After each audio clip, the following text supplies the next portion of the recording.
Yeah, I was about to say that. It's all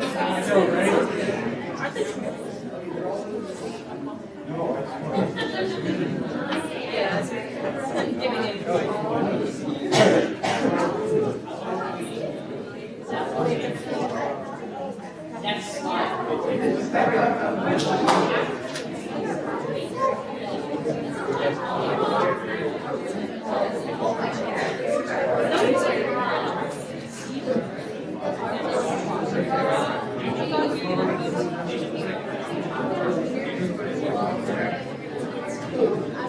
Megan, favorite in your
Good morning. Welcome, everybody. Good morning.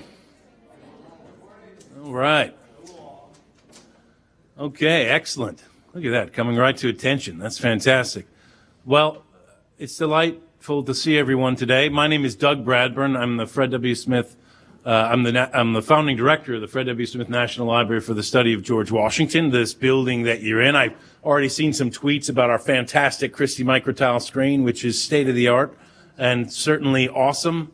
#awesome. And it's a real pleasure to welcome you all here to think about the importance of AP history, government, and AP in general in the way you prepare yourselves for a lifetime of learning, really. I know that a lot of you say, well, I worked very hard all year long to take this exam, and now the exam is over, and I'm just going to move on with my life. But in fact, you're really building a way to understand who you are and how the world works. And that's really exciting, I think, a chance for you to think about that today.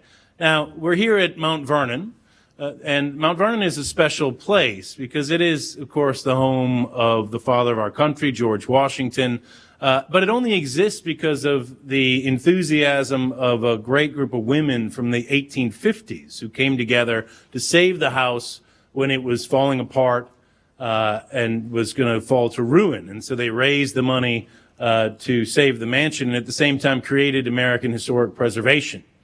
And that's an important thing, preserving America's past. And you might say, well, that's interesting. That's stuff that happened a long time ago. That doesn't affect me. But of course, in fact, we all are a part and attached to those stories. Each of you has your own story, where you were born, where you grew up. Your parents do, their parents do, their parents do. You're all connected in a long line. When we think of a country has that same narrative of how it was born and how it developed over time and where it is. And you're all part of that narrative as well. The thing about the past is it isn't in the past. It is the biography of the future.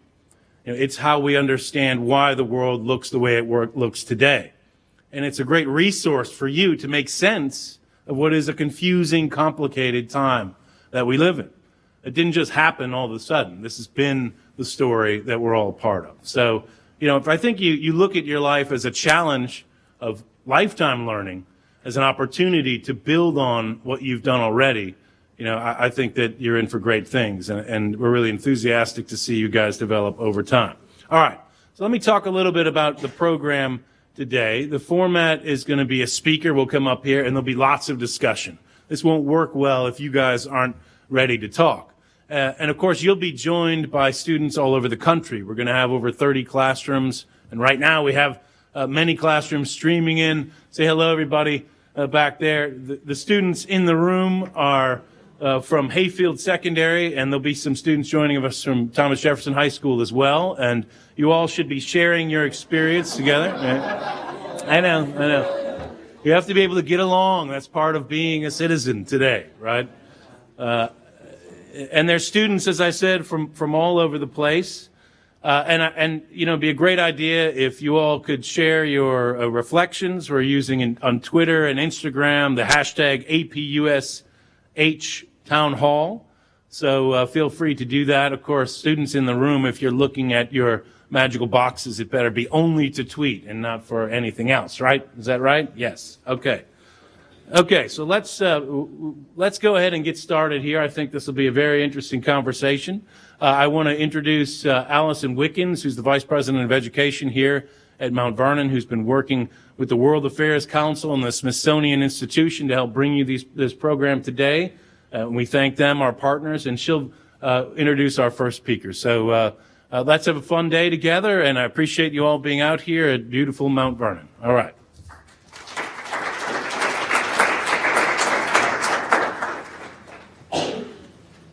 Thank you, Doug. And Doug will be joining us later on this afternoon when he brings a panel of speakers to chat with you guys about history as well. So you'll see him again this afternoon. When we first came up with the idea of this program, I was thinking about who would we want to have to lead a discussion like this about the issues of history and government and how they might prepare you well for the future. One of the first people that came to mind was Rear Admiral Gary White, and I'm excited to bring him here as our first speaker today. His leadership is illustrated, I think, by the breadth of his military and civilian responsibilities. Of course, we're most interested in the time that he was commanding the USS George Washington, when he was a leader in the Navy. He's currently the president of Excelsior Enterprises. We've asked him here today specifically to share his skills as an executive coach with you and how he thinks about leadership, as well as his experience in both arenas, public and private, military and the advisory group that he's in. So I'd like to just go ahead and bring him up to the podium. So please join me in welcoming Rear Admiral Gary White. Thank you, Allison. Well, thank you, Allison. And I'd like to echo Dr. Bradburn's welcome to all of you and to this first of the Scholars and Leaders Town Hall, first of what I suspect will be many. And at this point, I'd like to set the stage. As Dr. Bradburn said, it's best if this is kind of a dialogue, kind of a conversation. So if at any time while I'm talking, you have a question or some thoughts or anything, just look back there. They've got a microphone and wave them over, and I'll take your questions because I am here for you. I want to talk about whatever you want to talk about. I've got some remarks here that I'm going to go through. There'll be time at the end for questions and some discussion. But if I'm getting off on a path that you're not interested in, grab that mic and say, hey, but what about this? And so we'll make sure that this is productive for you. So let me start by saying I am really honored to be here today and be here with you. I can't think of a more appropriate setting or location than to talk about leadership, learning and leading than right here at Mount Vernon. I've been very fortunate to have visited here frequently over the last probably 15 years, ever since I was the executive officer on the USS George Washington back in 1998. And invariably, I walk away re-inspired. If you haven't taken some time walking through the estate over there, please do, because it is a national treasure. And the legacy of George Washington, a man who set a standard of leadership and service that we should all strive to attain. He is a man that the more that I learn about, the more I want to know, and the more impressed that I become. And that's the epitome of leadership. It leads to a desire to follow the example of the stellar leaders and emulate their inspirational leadership. It's also the epitome of scholars to leaders, what we're here for. You learn through study and academics about a stellar leader in history, and not only does it teach you important leadership lessons, but it gives you leadership tools, and they inspire you to be a better leader yourself. So learn and lead. You've learned. Congratulations on completing the AP curriculum. That is a significant accomplishment, and one I'm sure that will be in a long trend of a lot of significant accomplishments for all of you. So that's my challenge to you. Learn and then lead. The two are inextricably linked. Academia should be a cauldron of leadership, and taking and developing skills and instilling them in the youth of our nation, all of you, so that you can take that mantle of leadership. It is a critical and noble endeavor. Since today's venue is focused on leadership, I thought I'd talk for a few moments of some of the observations that I've made over the years and maybe discuss a few pearls of wisdom that I've picked up along the way and touch on some of my philosophies. First, to start, I'm a firm believer in positive motivation, positive leadership, inspiring people as opposed to intimidating them or requiring people to do things. You've probably seen both types of leaders and seen examples of that over the years. We don't want to use negative leadership at any time. That's something that you fall back to, but it's not the best. It's not the most effective. It's certainly not the most productive. And that may seem a little counterintuitive for somebody who has spent the majority of their career in the military. But the stereotypical military leadership is really not that prevalent in reality. Good leadership is good leadership no matter where it is. And I'm very pleased to say the military has a long legacy of developing some of our nation's greatest leaders, starting with George Washington, and with good reason. Because in the military, without good leadership, people die. And that is unacceptable. I guess I should probably caveat that and say the wrong people die. And that's the real crux of it. Clearly, that is unacceptable. And because the consequences of poor leadership are so dire, the military goes to great lengths to develop and nurture the leadership traits in every member of the team. I was very fortunate to be one of the beneficiaries of those efforts. I learned an incredible amount about leadership from innumerable brilliant leaders that I was exposed to during my career. While I have observed some superb examples of leadership, all the way from young teenagers to the most senior military leaders to presidents to heads of states, I mentioned a few moments ago that we're inspired and want to emulate the great leaders that we are exposed to. But what about those that aren't great leaders? Leadership is simply behavior. What you do or don't do every day, every minute of every day. We are all being observed in everything that we do. And that is how leaders are made, by behaving and exhibiting behavior that sets them apart from the ordinary. Powerful leaders are, by nature, extraordinary. And hopefully that extraordinary behavior contributes to the greater good. Like I'm sure most of you, I've observed some leaders that, well, I guess I'll be kind and say they could learn a lot about leadership. Have you ever worked for a poor leader? How many people here have? Raise your hand. Just about everybody. And that was the expectation that I anticipated. We all have. But being the eternal optimist, I even saw that as an opportunity. I view every person I work for and everybody I observe every day when I'm walking around. And I learn from that. Again, it's back to that theme of learning and then leading, scholars to leaders. For those who are the consummate professional, I'd strive to emulate their positive attributes. And for those who may be in need of some development of their own, I'd remember what I had observed in an effort to learn from the mistakes of others and never repeat them. As we all know, it is far better to learn from the mistakes of others as opposed to making them ourselves. So back to inspiration and motivation.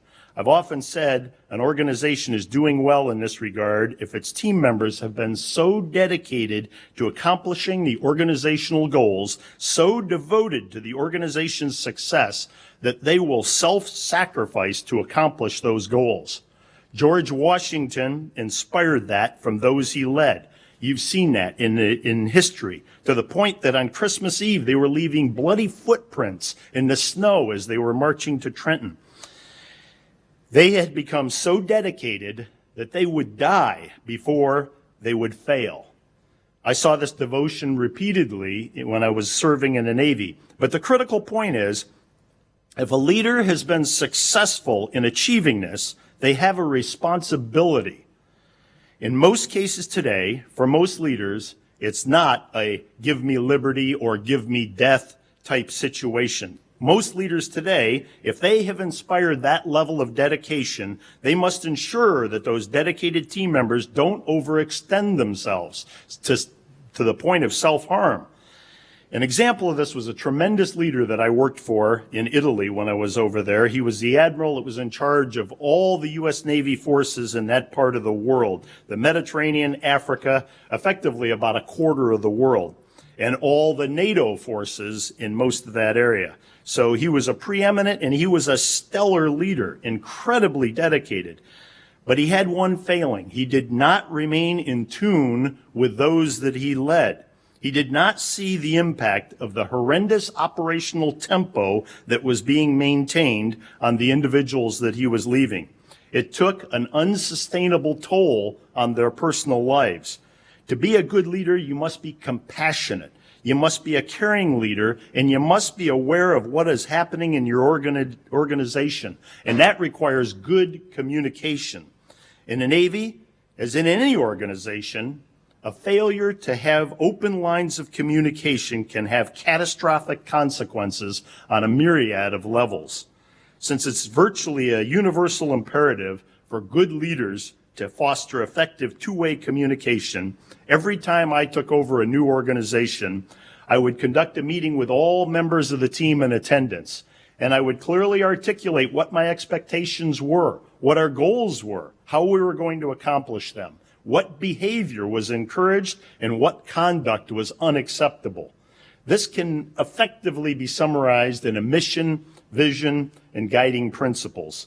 And perhaps now it would be instructional to take one of the mission, vision, guiding principles that I used when I was serving as commander of Strike Force Training Atlantic. And basically, that was the organization that trained all of the U.S. Navy forces, all the Marine Corps forces that deployed from the East Coast.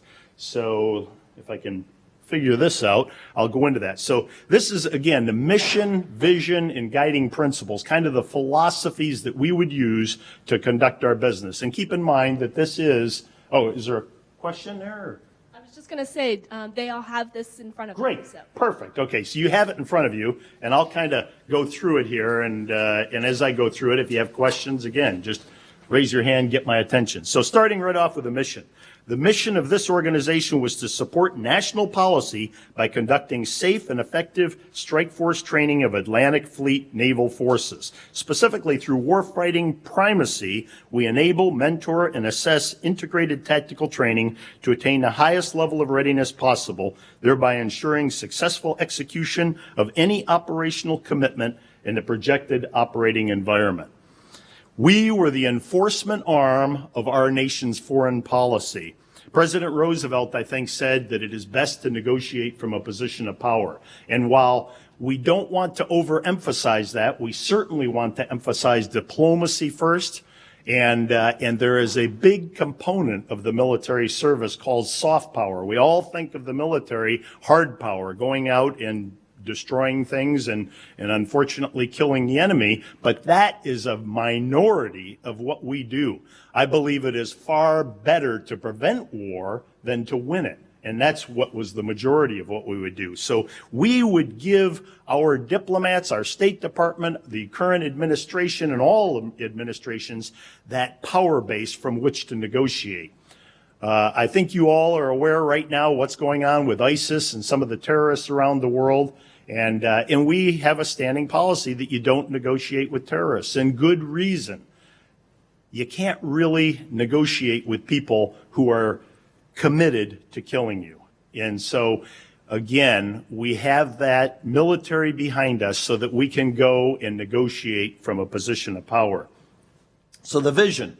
We want to serve our nation to the greatest of our ability and excel in mission execution across the broad spectrum of capabilities inherent in our personnel, weapon systems, and support assets. In doing so, we'll contribute to ensuring that no United States citizen ever feels threatened, so that we can sit here in this classroom and have this discussion, so that you can go and do whatever you want to do every day.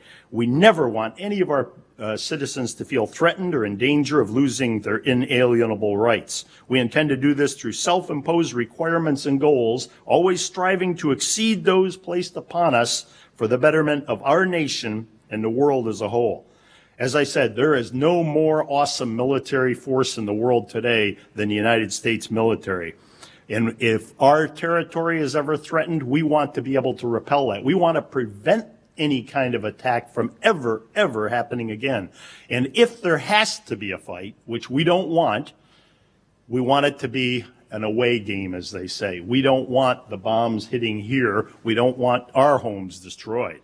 But again, the deterrent is what we are looking for, and that's principally what we will live by. Now, any organization has to have guiding principles. It's set at the top from the leadership. And you all, I am confident, are going to be in leadership positions far before you know it. In fact, I suspect the majority of you in this room, just because of what you've already done, are leaders in your schools. And that's not going to that's not going to change. That's going to continue, and it's going to grow, and you're going to even take on a larger leadership role. And that carries with it a tremendous responsibility. So in an organization, you have to put out what the philosophies are going to be. What's the cultural climate of that organization? So those are the guiding principles. The first is service. We have chosen to dedicate our efforts to serving and to the attainment of national goals in a quest to keep this nation the finest and assist other nations in their development and improvement towards the same high standards we exemplify. This is the greatest nation in the world, and there is no question about that. David McCullough, when he was right down here speaking at an event, he started pounding the podium, and he said, every morning that we wake up in this nation, we should thank God for the good fortune that we have. And that is absolutely true.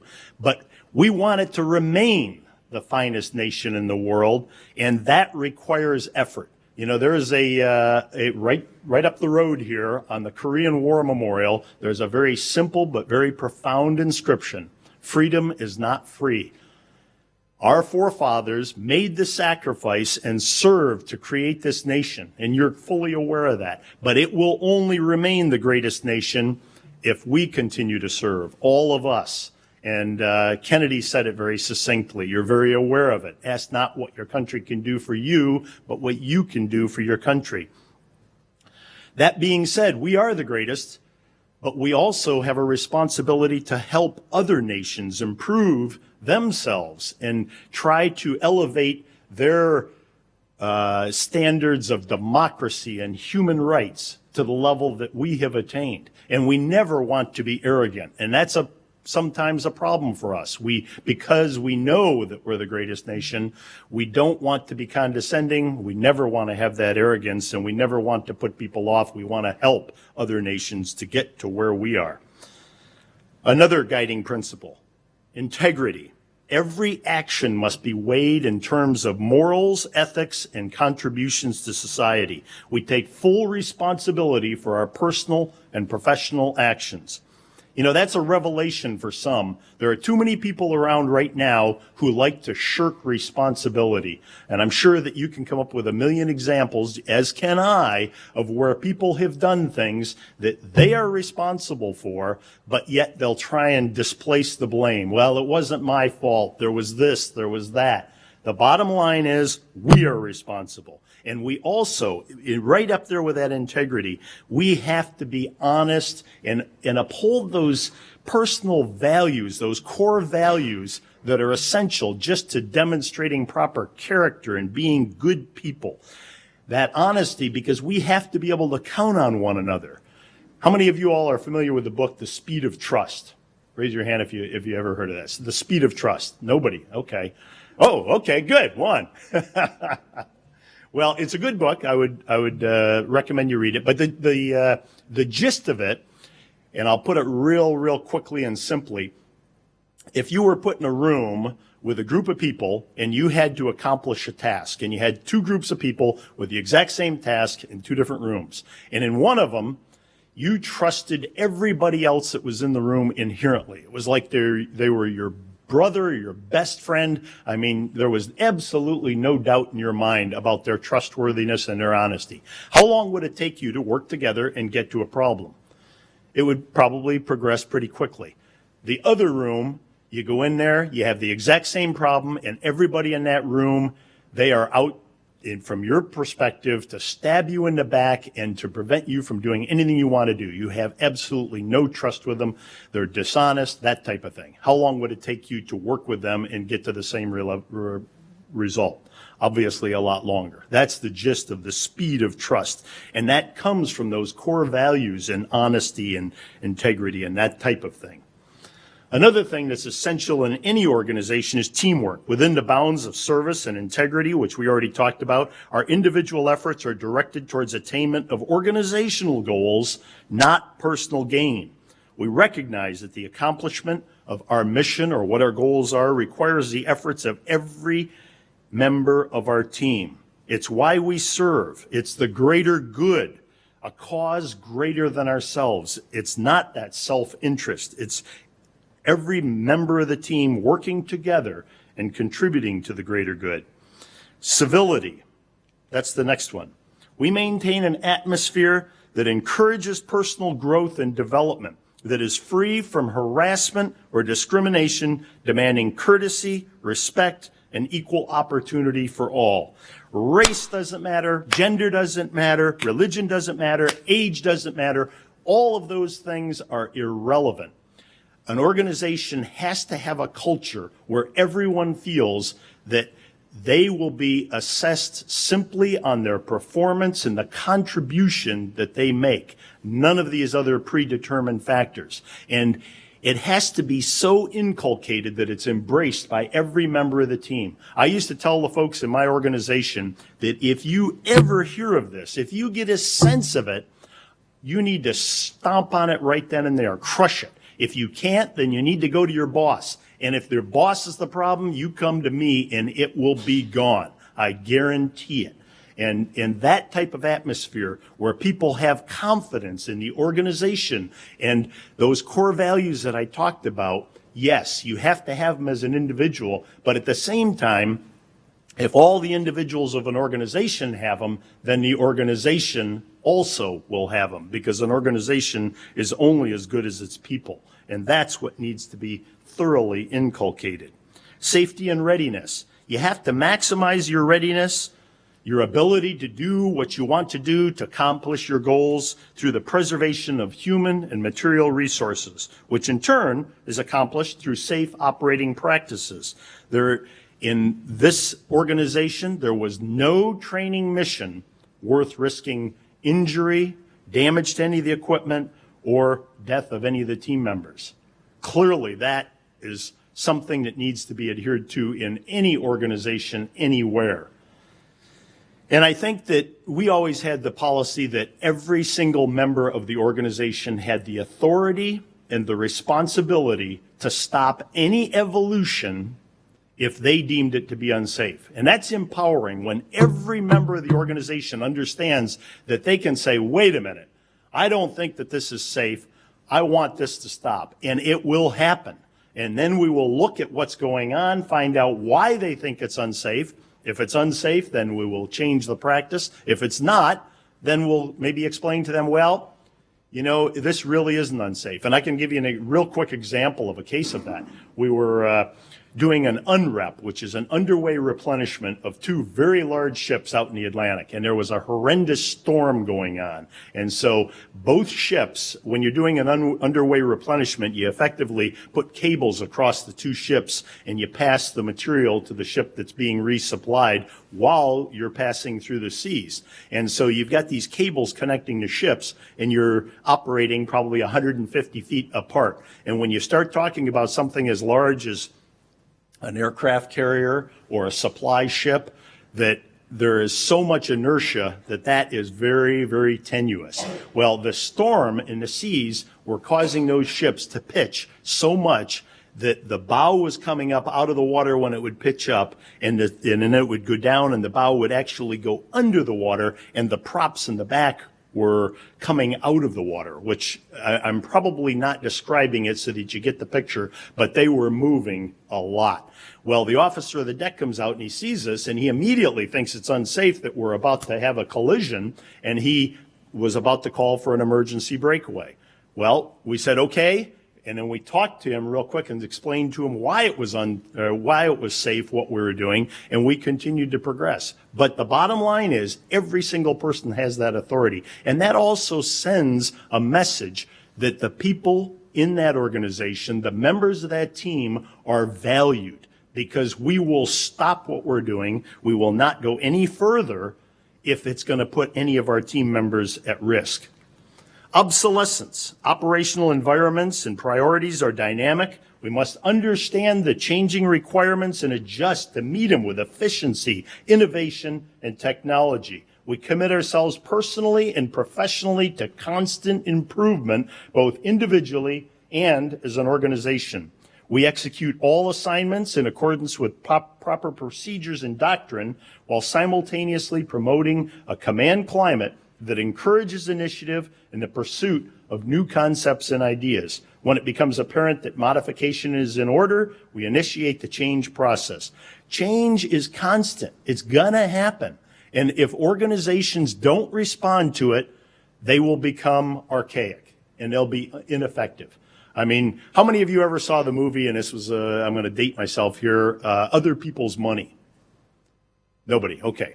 You did? All right. Man, this is the only guy that's out and about in the world. Or he's giving me a line of BS, I'm not sure. But anyway, in this movie, Danny DeVito, who you may or may not know, gave a very compelling speech because there was a company that made buggy whips. It was he was talking to a company, New England Wire and Cable, and he was making the point to this wire and cable company that, hey, you know, there aren't going to be telephone lines strung between poles anymore. If you don't get on board with wireless and fiber optics and other things, you're going to go out of business. And he made the analogy of a buggy whip company. They made the best buggy whips in the world. But the bottom line is the automobile came along. There's no use for buggy whips. So if you don't change, if you don't continue to improve, you will be obsolete. You'll be a dinosaur and you will go away. And so that's why continuous improvement in any organization is critical. And probably the most important, and certainly why we are here today, leadership. We are afforded the privilege of leading our nation's most precious resource, and we must never betray the trust that is inherent in doing so. We must lead by example, striving to inspire through positive motivation the self-actualization of every individual while simultaneously accomplishing every mission. You have to accomplish the goals. That's why you're there. But at the same time, there's a commitment to the individuals. But the leader is the critical linchpin in this whole thing. It's essential to set high standards if you want a high-performing organization. And then, through inspirational leadership, enforce those standards. I've found that when the expectations are clearly laid out and the team is properly motivated, they will rise to the challenge and exceed expectations. People are capable of far more than they typically accomplish because too often leadership fails to inspire them to higher levels of performance. They, and thus their teams, accept mediocrity. And I'm looking at the watch here because I don't want to be too long-winded here. But the bottom line is it's not hard to inspire them, and oftentimes it's showing them that they're working towards a cause greater than themselves. In this case, in the case of the organizations that I led in the Navy, in the case of the people that George Washington led, to be in the service of the greatest nation that the world has ever known, that they have an opportunity to be a part of history. They knew that they would have higher standards imposed on them. They would have to work harder. They'd be challenged harder than anywhere else in the world. But we would not compromise on those standards. That's what's required if you want to be the best.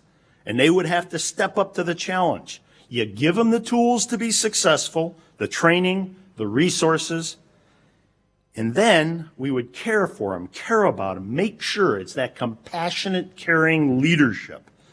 And in many cases, for many people, they may not have seen that before. I've often said that I consider myself to be the most fortunate man in the world, and one reason is because I've had the privilege of serving this great nation of ours, something I had never intended to do, but will be eternally grateful that I did. During both my naval career and civilian career, I've had to hire a lot of people for various positions. And in every interview, I would ask the question, what do you think is the most important characteristic of a good leader? And I'd throw that out to you too, something to think about. And we can come back to that in a discussion later if you want to. It's always interesting how varied the responses are. But if they don't touch on traits like honesty, integrity, character, I'll probe deeper to test the depth of their character. The leader of any organization sets a tone for the entire organization, and that's why leadership by example is so critical. A leader can only expect a standard to which they hold themselves to. Once again, it comes as no surprise that the father of our country was completely aligned with this. And as a simple example, when he was asked by what title he would like to be remembered, and mind you, the people that were asking that question were thinking of something like general or commander-in-chief or president or your excellency. George Washington said, "I hope I shall possess firmness and virtue enough to maintain what I consider the most enviable of all titles, the character of an honest man. I would only hope that the subsequent leadership that followed after George Washington and the leaders right now of our great nation would feel similarly. That being said, I'm very optimistic about the future because I see it in the faces of the youth, all of you right here in this room, people who have committed themselves to something greater than themselves, those who are willing to step forward and serve their country, to follow the legacy of the inspiring leaders who've come before all of us and who made this nation what it is today. After all, service to mankind, and putting the greater good ahead of oneself is the foundation of this nation and what will keep it the greatest nation the world has ever known. Matt, if you're back there and can cue up that calling video, why don't we go ahead and show that? This is just an example of serving. The call to serve. It has no sound, yet I have heard it in the whispered retelling of honorable sacrifices made by those who have served before me. The call to serve has no form, yet I have clearly seen it in the eyes of men and women infinitely more courageous and more driven than most. The call to serve has no weight, yet I have held it in my hands. I will commit to carry it close to my heart until my country is safe and the anguish of those less fortunate has been soothed. The call to serve is at once invisible and always present. And for those who choose to answer the call, for their country, for their fellow man, for themselves, it is the most powerful force on earth. America's Navy, a global force for good. To answer the call, go to Navy.com or call 1-800-USA-NAVY. Let's a repeat of it again. What do you think of that? Good. I see some smiles. I see some enthusiasm. I'll tell you what, when I see that, it fires me up. I want to go back and do what I did before. But there's a couple caveats that I'd say. You know, that's the call to serve for the Navy, and that's a great place to serve if you choose to, any of the armed forces, but do it somewhere for something. It can be the Peace Corps. It can be any kind of public service. But that is what has made and will keep our nation great. I'm open for your questions, and I'm doing all the talking here, and we said that we wanted this to be kind of a discussion. So what are your thoughts, or what are your questions? If you want to raise your hand, you can. Otherwise, I'll start reading questions from online. You got it? Please. It works. Okay. Earlier you talked about how leadership, how you said that you asked the question, what's the most important characteristic of a leader? Mm-hmm. I was wondering what you think the most important characteristic of a leader is and how you've had to kind of use that to deal with difficult situations. Okay. Well, again, I think probably honesty, integrity, character, that type of thing. And because I did an introduction at a change of command to an admiral who, again, was preeminent. I can go through his resume and you would probably recognize some of the positions that he held. But during the course of the introduction, I said that he was the epitome of leadership because he inspired confidence in everyone he led. Everyone that he led had the feeling that he would always do the right thing. They had complete confidence that he would do the right thing. And so I think that gets at the crux of it. When everybody that's being led has confidence in that leader, and that won't happen if that leader doesn't demonstrate honesty, integrity, character. I'm going to tell that brief story that I told in the office the other day, if you don't mind. Right here at Mount Vernon, I told you, I just love this place, and every time I come, I learn something, and I'm inspired. And this particular occasion, it was right over here in the same room we were in last night, and it was Newt Gingrich and Chris Matthews of Hardball. Hopefully you're familiar with them. And they were just doing a little discussion, you know, amongst probably a couple hundred people watching. And if you know Chris Matthews, hardball, you know, he can be pretty straight forward in his questions. Well, he asked Newt, and this was after we had seen our nation's leadership do some things that didn't reflect good character and integrity, and they were being held accountable to a degree, but the whole political process was convoluting the accountability. But Newt was asked the question by Chris, are we holding our elected officials to too high of a personal standard? What do you think? Let me ask you, what do you think of that? Do you think we are? Good. And that, once again, gives me great confidence in all of you and the youth of this country, that you can see better than a lot of these elected officials that we have put in office. That's great. And that's why you are going to be the leadership of this country. I applaud that.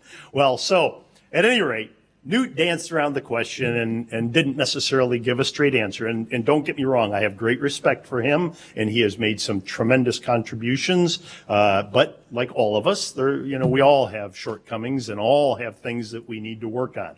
So later, we were at a very small dinner. I was sitting right next to Chris and the hostess for the evening, Gay Gaines, who used to be the regent here at Mount Vernon. She was sitting next to Chris, and I turned to Chris and I said, you know, you asked a question earlier, and I don't think you got a straight answer. So I'm here to answer you right now. Absolutely not. We are not holding them to too high of a standard. If for the finite period of time that those elected officials choose to take on that leadership role, if they cannot conduct themselves in a manner that is fitting of the office, the privilege of leadership that they have, then they should step down. They should not be there. And of course, Gay applauded and said, Admiral, you are absolutely right. But the bottom line is, what you said is absolutely correct. We need to set high standards and adhere to them. And when somebody is in that leadership position, they have that responsibility far greater than anyone else, because everybody is observing them. Because they're in a leadership position, other people want to look up to them, respect them, emulate them, that type of thing, and they can never, well, that the saying was up there earlier again. You know, I mean, the crux of it right there in the last of the guiding principles in leadership. We are afforded the privilege of leading our nation's most precious resource, and we must never betray the trust that is inherent in doing so. Great question. Thank you. What other questions? I've got one from Sure. our Please. online audience. What is the time you've chosen between ethical leadership and success? So have you in your own personal, a lot of our questions are about your personal experience. And that is a great question, because every organization that I took over, well, first of all, I have always had the philosophy that I will always do the right thing, because it goes back to what I said before, inspiring trust in those you lead. And one of the first things that I did in every organization I took over is I sat down with the JAG, you know, the attorney that is responsible for all the legal affairs in that organization.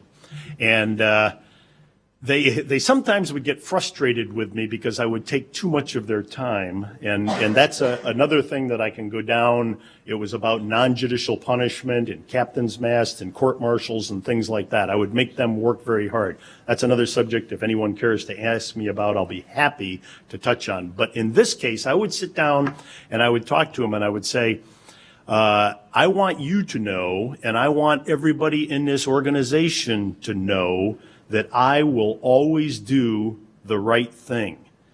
And 99 point some number of decimal places of nines % of the time, the right thing and the legal thing are aligned. But in those exceptional cases where it isn't, my expectation of you, this is my attorney, is that you will counsel me on the implications of my actions. But I'm going to tell you right now, I will always do the right thing. And there was a chief of naval personnel early on in my career that put out a message. And it was to all the commanding officers and leaders of the organization. And he said, all of the rules, all of the regulations, all of our policies are in place to handle the majority of the situations and to do the right thing for the majority of cases. But there are exceptions, and you are in that position of leadership to exercise good judgment. That's why you're there. So in your sound judgment, if you believe that the right thing to do for the Navy, for the nation, and for the individual is to deviate from these policies and these rules, my expectation is you will exercise that judgment and do the right thing. And I agree with that implicitly. So if you have that inculcated in your mind, then it becomes pretty easy to answer that question. And if there's a conflict between ethics and mission or whatever, I don't remember how the question was phrased, but that was a great, insightful question, then you always do the right thing. And it just never becomes a question.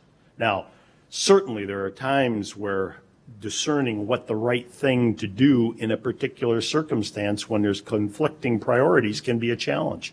But that's why you're doing what you're doing right now. You're learning so that you will have that base of knowledge and experience through the mistakes that other people have made. Because sometimes they'll think they're doing the right thing, and I tend to give people the benefit of the doubt.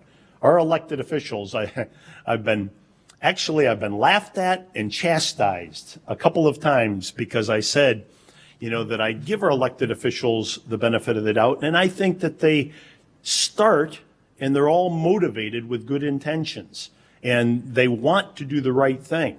And somebody, laughed and said, no, you don't know them well enough. Well, I've had some pretty good exposure, and I will not question or judge in any way any elected official's motivations. I will disagree with what they're doing, maybe some of their decisions, some of their policies, some of their actions, but I won't impugn their motivations in any way. I think that would be a mistake because I think the overall majority are there to do the right thing. And I guess that will take me to one other thing that oftentimes organizations, you'll have some leaders, and I disagree with this, you'll have some leaders that'll say, you've got to prove yourself. You join a new organization and you come in and, they'll say, you're going to have to prove yourself here.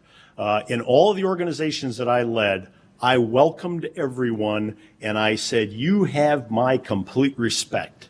And the reason is because you've chosen to dedicate at least a portion of your adult life to the service of your nation, and there is nothing more noble than that. So that's where you're starting out. You have my respect, and we're going to be a cohesive team going forward.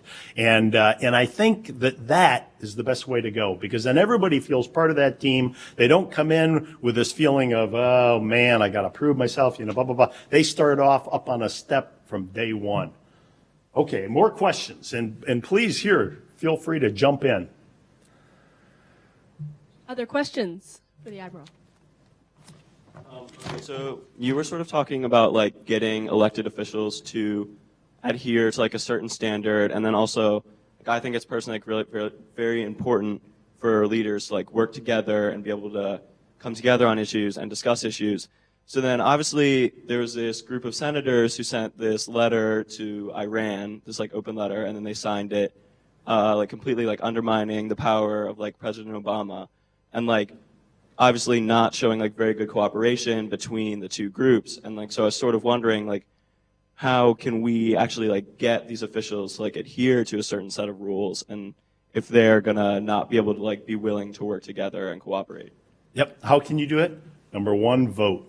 Number two, articulate those thoughts. That in your mind is unacceptable, and I agree with you. And I'm not saying it's unacceptable either of their actions, because that could get into a debate as to, okay, some will say he was exceeding his authority, some would say that he should have consulted with them, some would say that was insubordinate for them to have sent that letter, and so, we won't this is probably not the best forum to get into a partisan debate. However, the unacceptability of the lack of cohesiveness in teamwork is something that we can, I think, all agree on. And no matter what your position is, and I applaud your position, is that we need them to work together.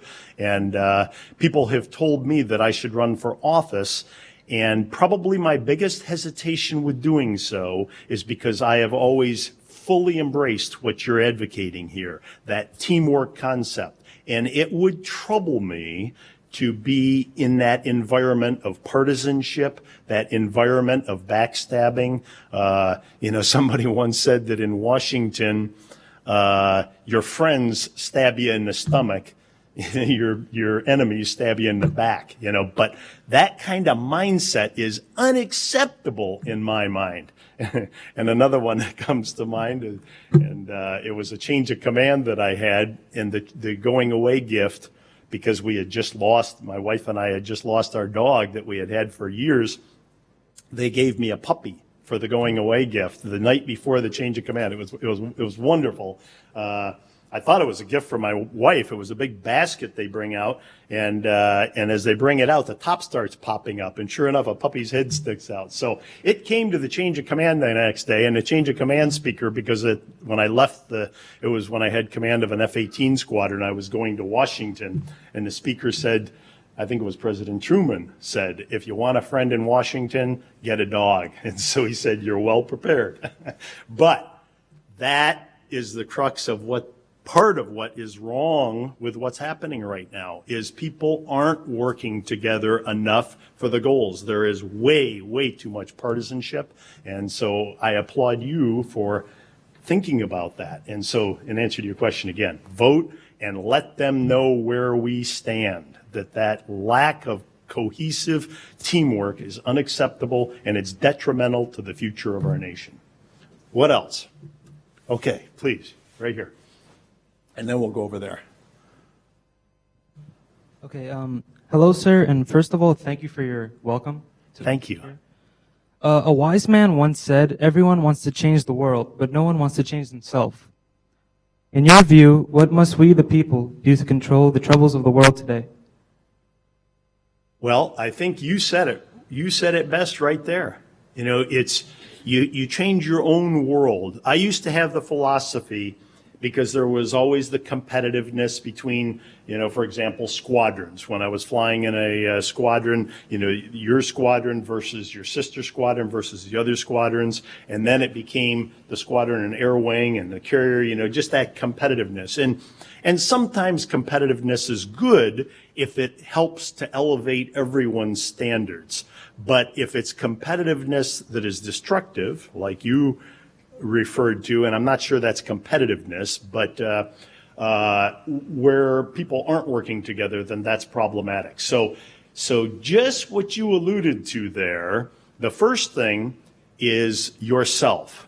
Make sure that you are the type of person, the type of citizen, the type of patriot, the type of leader that you would want somebody else to be. I mean, it's the golden rule. So your world, you immediately take that on first, and then start expanding it out to those maybe in your immediate family, your friends, that type of thing. And then, as a team, it will start to grow from there. Little simple things like the movie Pay It Forward. How many of you saw that? Good. I'm getting a little bit more modern here, but that's a great philosophy. There was one time I walked into a restroom. I was in an event, and just went into the restroom, and there was a gentleman there, a senior naval officer, who was wiping down the sink. And so I looked at him. He's in there cleaning the bathroom, and I said, "What are you doing?" And he looked at me and he said, "I'm wiping down the sink." And I said, okay, let me ask the correct question. Why are you doing that? And he said, I kind of have the philosophy of everywhere I go, I want to leave it a better place for having been there. And so, I think that right there cuts to the quick of what you're asking. Do it for yourself first, kind of like in the video. Whether you serve for yourself, for the team, for the nation, for the greater good, whatever it is, and it will expand and it will grow and it will become infectious because people will see what you have, and it'll help, both your community, your state, the country. It'll just keep growing. So thank you. Good question. And over here, please. They say that some people are born inherently good leaders. Do you think that individuals can just come into the world possessing the attributes required to be a good leader that you went over? Or do you think that they need to be learned through working under other good leaders and through organizations such as the military and other ones you've alluded to? Yeah, great question, and something that has been debated. There was a movie with Eddie Murphy on that one. I think it was, what's the name of it? Somebody knows. Eddie Murphy, and he was, there were two rich, trading places. You got it, so that's the constant debate. I was a biology major in college, and one of my professors said, all animal behavior has a genetic and an environmental component. Well, let's face it, we are animals, we're not plants. And so, so the bottom line is there's a genetic and there's an environmental component. So, the genetic would be they're born with it. The environmental would be they learn it. And so, since there is a component, you can control your future. You can be a great leader if you choose to be. And it really comes down to anything. If you want to be physically fit, then you choose to do that and you work out. If you want to have greater knowledge, then you do what you all are doing right now. You study, you take AP courses and AP exams, and you expand your knowledge. So while there may be a genetic component and an environmental component, you are in control of where you go and what you're able to do.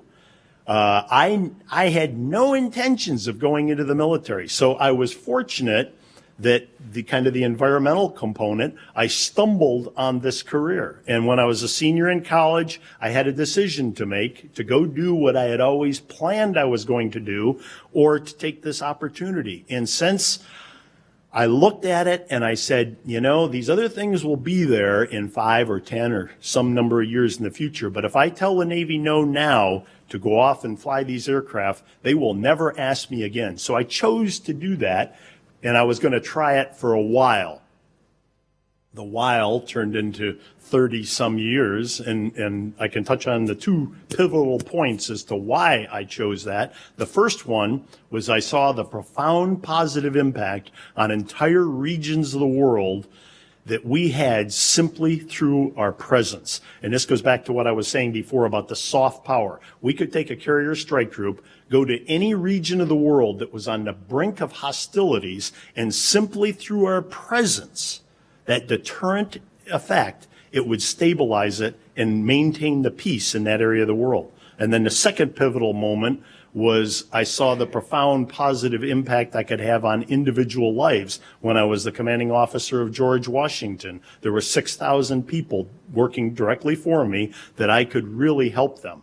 And so it was a choice. And so back to your question, if you choose to be a good leader, then you will do what I was talking about before. Every day, you kind of watch what's going on and you learn from other people. And you learn, so in your academics and observing people, the proper leadership skills. What works, what doesn't work, the mistakes that they made, the things that they did well that you want to learn from and repeat and emulate. So there is a component of both, and you can choose your destiny and go in any direction that you want to do by just making that up in your mind. And so I don't think there's a definite yes or no answer, because there is room in both directions. Certainly some people may have a little bit more of a propensity. Maybe they're born through genetics with a few more qualities that will help them, but that should not limit somebody that doesn't have those qualities. And they can take and build on what they have. And there isn't a person in this room, certainly, because you wouldn't be here if you weren't extraordinary amongst your peers. But at the same time, everybody, if they get that determination and that willingness and desire and commitment, make that personal commitment for themselves, you can achieve it, certainly. So great question again. Thank you. What else? Well, it's actually Uh-oh. 10 o'clock. Oh, goodness. So I do want to allow for one more question. So Okay. we'll have one more question from the room, and then I will be letting everybody know that the Admiral will be available later on during the day. He's Sure, I'll be sticking around. for the rest of the speakers. And we may get him set up to answer some of our online questions I didn't get Great. a chance to ask. Great. Okay. Right up front. Perfect. So, since you're a retired Rear Admiral, I know that my dad talks about it. He said that the higher you go, the more politics there are. And I was wondering if you've ever experienced the politics in like all the higher ranks, and I was wondering like how you felt about all of it. Sure. Absolutely. That's definitely true. And but you don't have to be mired in it. You know, you choose your situation and you choose what your actions are going to be and how you're going to respond to different things. It's interesting because I was in a meeting one time and it was all admirals, and they, you know, the group dynamics can sometimes go in a direction, you know. I mean, a group, you guys are fired up. There's a lot of positive energy in here, right? You know, but there's other times you've probably gone into a classroom and it just feels like somebody threw a wet blanket on it, you know. Maybe the teacher's not very good, you know, or something. And so, you know, that group dynamic. Well, in this meeting of all admirals, you know, it was heading in the wrong direction, and they were all kind of complaining about, you know, this and that. And I finally said, you know, hey, folks, you're here because you chose to be here. You're in this position, and it is a privilege, for crying out loud. What are you whining about? You know, get over it and get focused on what you need to be doing. And in fact, somebody came up afterwards and said, you know, I was rather offended by what you said. And I said, well, you know, I'm sorry. You know, I mean, and so I guess that's how I handled it. I didn't get mired in the politics. And, you know, if you can look yourself in the mirror and say, I am going to always do the right thing, and you do the right thing, and you stand by that, you know, the rest of it is almost extraneous. You know, there's all these little snippets that come to mind. There was an admiral who, when I was in command, and I have to recall where this was because it just popped into my head, but I was flying, and I want to say I might have been in the Persian Gulf, but I had just come back from an arrested landing. First place you go is down into the intelligence center, and I walk in there, and I look up, and on CNN is this admiral that I knew quite well. And he was in Somalia. I don't know if you recall, you know, the movie Black Hawk Down, that whole time frame. Well, when this admiral left his position, he was recruited by President Bush, the first President Bush, to go to the White House to be the Deputy National Security Advisor. And then when he retired out of that, he just wanted to go into academia. And then President Clinton called him up and said, hey, we would like you to go over and do this Somalia. And he said, well, you know, thank you, but try so-and-so. And he gave him some other names. I think that they would be better qualified. Well, you know, the president didn't want to take that answer. And so he went to the United Nations and got Secretary General Boutros Ghali to call this admiral and said, would you please go to Somalia and help with us? And so he's over there. And now I'm walking in, still in flight gear, and I see him on the TV. And the reporter asked him this question. He said, there's a lot of people that say that you are the problem here. What do you think of that? You know, I mean, that's a Chris Matthews hardball in your face type thing, you know. And my immediate response, and this is where you always can learn from observing people. Instantaneously in my mind, I was thinking, well, man, he is so eminently qualified. You know, he could quickly say, there's nobody more qualified, you know, and come up with his resume and just dispel that question in a heartbeat. But his answer was, if that's true, I should be gone tomorrow. And so he, very much like George Washington, and I see a lot of similarities between the two men. He used George Washington as an example. Same thing. You know, George Washington said, no, I'm not going to be the emperor of this United States. I'm not going to be the king. I'm not going to be, the premier. I'm going to serve as the president, and then I'm going to step aside. That's what democracy is all about, inspiring other leaders and passing that mantle of leadership. So it's a long-winded answer, and I know I see the hook coming here, but you can't allow yourself to be bogged down by things that are non-productive. And the politics of things too often can be non-productive. So just don't play. I mean, just don't do it. Okay, well.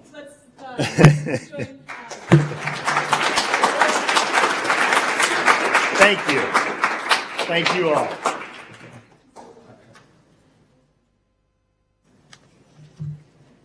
Please use the hashtag if you'd like to ask the Rear Admiral any additional questions you didn't get a chance to today, and we'll make sure he gets an opportunity.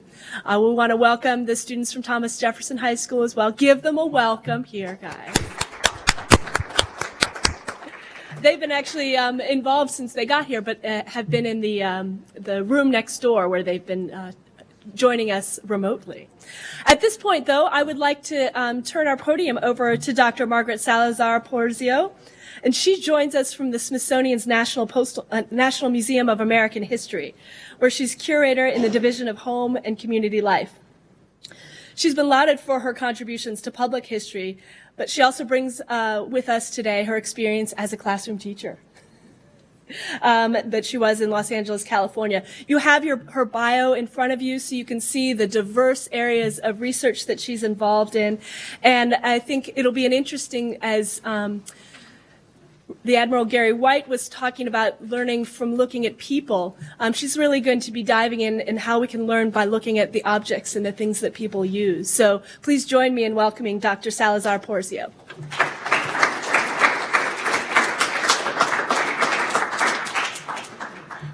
Hi, everyone. Can you hear me okay? Hello. Thank you so much for having me here. Good morning, and thank you for that. So just forward and back. Perfect. So a very special thanks to all the staff here at Mount Vernon, especially Allison Wickens, who is tirelessly working to make this happen. And really, I want to congratulate all of you because you're here because you accomplished a lot this year. And how many of you are graduating right now? I have a couple hands. Congratulations, class of 2015. Yeah. And congratulations to all of you having completed AP History. That's no small feat. So you should all be very proud of yourselves for all that you've accomplished. So today I'd like to tell you a little bit about what a curator at the Smithsonian does, and I'd like to give you, there you go, a brief overview of my approach to public history, as well as some of the ways that I've been able to feature everyday community stories on the national stage. So the Admiral just kind of gave you a large national overview, and I want to kind of dig a little deeper. So I'm going to tell you a little bit about objects, stories, people from my hometown, Los Angeles, California. How many of you have been to California or LA or, okay, quite a few. That's great. And I'm sure that there are people across the country who are looking at this that have also been. So hopefully it'll ring a bell and take you out on a journey away from Mount Vernon for a little bit. So, local stories are the foundation for reimagining diverse narratives in U.S. history. And now that I work at a museum, my primary medium is material culture. So we'll talk a little bit about what that means. And I'd like to highlight the power of material culture to tell you about a few objects from my hometown. And hopefully those objects will help to illustrate how local communities really exist in complex intersection. So what is public history? A teacher once told me that public history really just refers to history practiced outside of the university, outside of institutions of higher education. And that may be true because politicians, admirals, people who are in business, engineers, scientists, museum professionals, they all use history in different ways, and you all will use history in different ways. But public history is so much more than where it's practiced. It is about linking historical knowledge throughout society. in schools, colleges, universities, museums, media, public policy, science, and technology, and doing it for the public good. It is the belief that history should be alive and connected in some way with the lives of communities, and it's really about using your knowledge of the past to shape our futures. So history isn't just a litany of dates or places or names. It offers a way to pose questions, to entertain possibilities, to interpret the world, to understand different cultures and peoples, and to offer ethical frameworks for actions taken or anticipated that are geared towards solving public problems and making a better world, which is all what we want to do, right?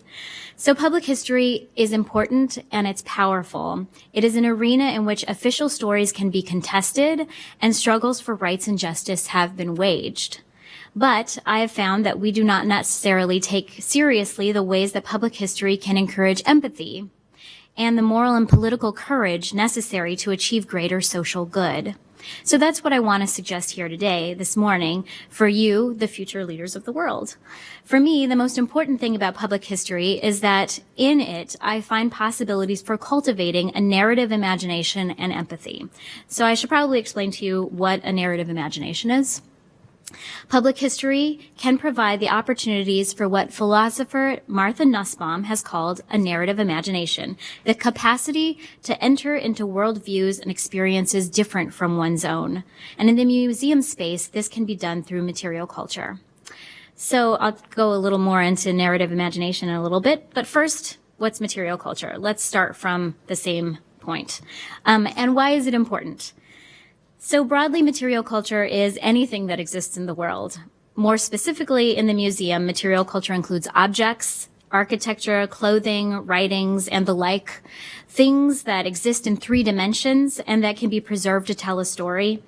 Material culture is often proof that something happened, and we all share a relation to material culture in the material world because we exist in 3 dimensions, right? But more than that, we give meanings, we ascribe histories, we attribute narratives, and we assign values to objects. As Joseph Conrad has said, there is a soul in things. And so those are just, I've included a couple different objects that are part of material culture. So Mount Vernon is part of material culture. Where you are right now is part of material culture. The signs, the neon signs that are on the left-hand side are part of material culture. Masks and cultural expressions are part of material culture. Clothing, so it's, I mean, what you're wearing right now is part of your material history.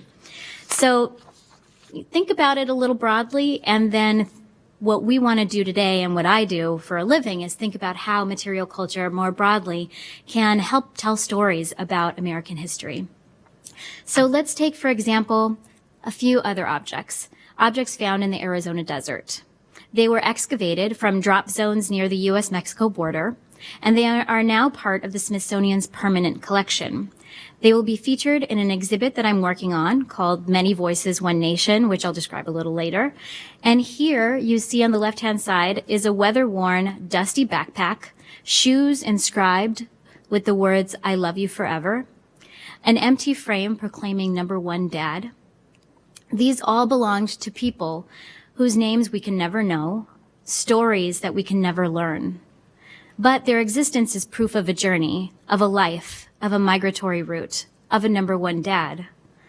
The specters of these people, perhaps their desperation in crossing the desert, their joy at being reunited with family, terrifying nights staring at the words "I love you forever," never knowing if you'll see the person again, are all brought into the room by their objects. So we will never know their names or their stories, whether they made it to the United States or not, whether they died, whether they were deported. But somehow these objects bring us closer to them and their experiences. So this is just one example about how objects are powerful. Public history through the lens of material culture can enable and encourage us to imagine ourselves in the situation of others. Diverse stories, images, and objects transport people to other moments in time, making foreignness familiar, and they can allow a person to get lost in the beauty or the banality of the material. This can cultivate empathy. And by this, I mean shared values of respect for freedom and human dignity, open-mindedness and imagination, a desire for tolerance, justice, and equality, and responsibility to a larger good, which in turn can bolster democratic participation in order to create a more humane future. In a democracy like ours, empathy is a particularly important quality. Democratic policies involve making decisions that will inevitably affect other people and groups. And so our ability to make these kinds of weighty decisions can benefit from imagining what others' lives are like and how changes of various sorts might affect them as well as ourselves. So this is work that is about the past and also about why we're here today to create a better future. And I've found that this kind of work is possible at the Smithsonian. So before I go any further, let me give you a little context about the Smithsonian National Museum of American History. How many of you have been there? You're local, so you probably went there on a student visit once or twice, or maybe with your family. Okay, quite a few of you. So you may know that the Smithsonian is made up of 19 museums and galleries and 9 cultural centers. It's a pretty large complex over on the National Mall. And it has a lot of, it obviously houses a lot of history, but it's also has its own institutional history. And so I want to tell you a little bit about that and a little bit about the new exhibit that I'm working on, Many Voices, One Nation. So the exhibit, which you'll see just in a moment, called Many Voices, One Nation, is about 500 years of American cultural identities through the lenses of immigration and migration. And it's a very difficult exhibit to put together for multiple reasons, but also because it's a relatively small amount of space. So here's the floor plan. And you can see that it has a lot of objects, stories, and design in a little less than 6,000 square feet, which might sound like a lot of square feet, but it's actually not that much for 500 years of history. So I should also mention that the exhibit that we're putting on is planning to be up for about 15 to 20 years. So that's quite a long time. And the Smithsonian actually has a lot of permanent exhibits like this. This one, we're hoping to be able to change out with new stories and make it new and dynamic every few years. So my section of the exhibit that I'm working on explores identity and immigration in the second half of the 20th century through stories that illustrate the interactions between new immigrant and migrant populations and their receiving communities in the U.S. And so this is our current era. This is the time that we're living in. And interpreting history is an ongoing process that is constantly, people are coming up with new ideas about how to think about it. And so obviously we're thinking about new ideas about how to present this history to you all. And the title has gone through quite a few changes, from Living in a Changing Nation, which you can see up here in yellow in the design renderings. And it became Continuity and Change, and now it's Continuing Debates, New Americans. So perhaps during Q&A or now you can tweet which one you like the best, or you could suggest your own. What is the name of our current era? So I'm going to continue on, and we can come back to that later, but I'm curious to hear what you have to say. So in this section, I aim to show a history of dynamic international intersections. During this time, demographics are shifting and different populations have significantly reshaped the landscape of the nation.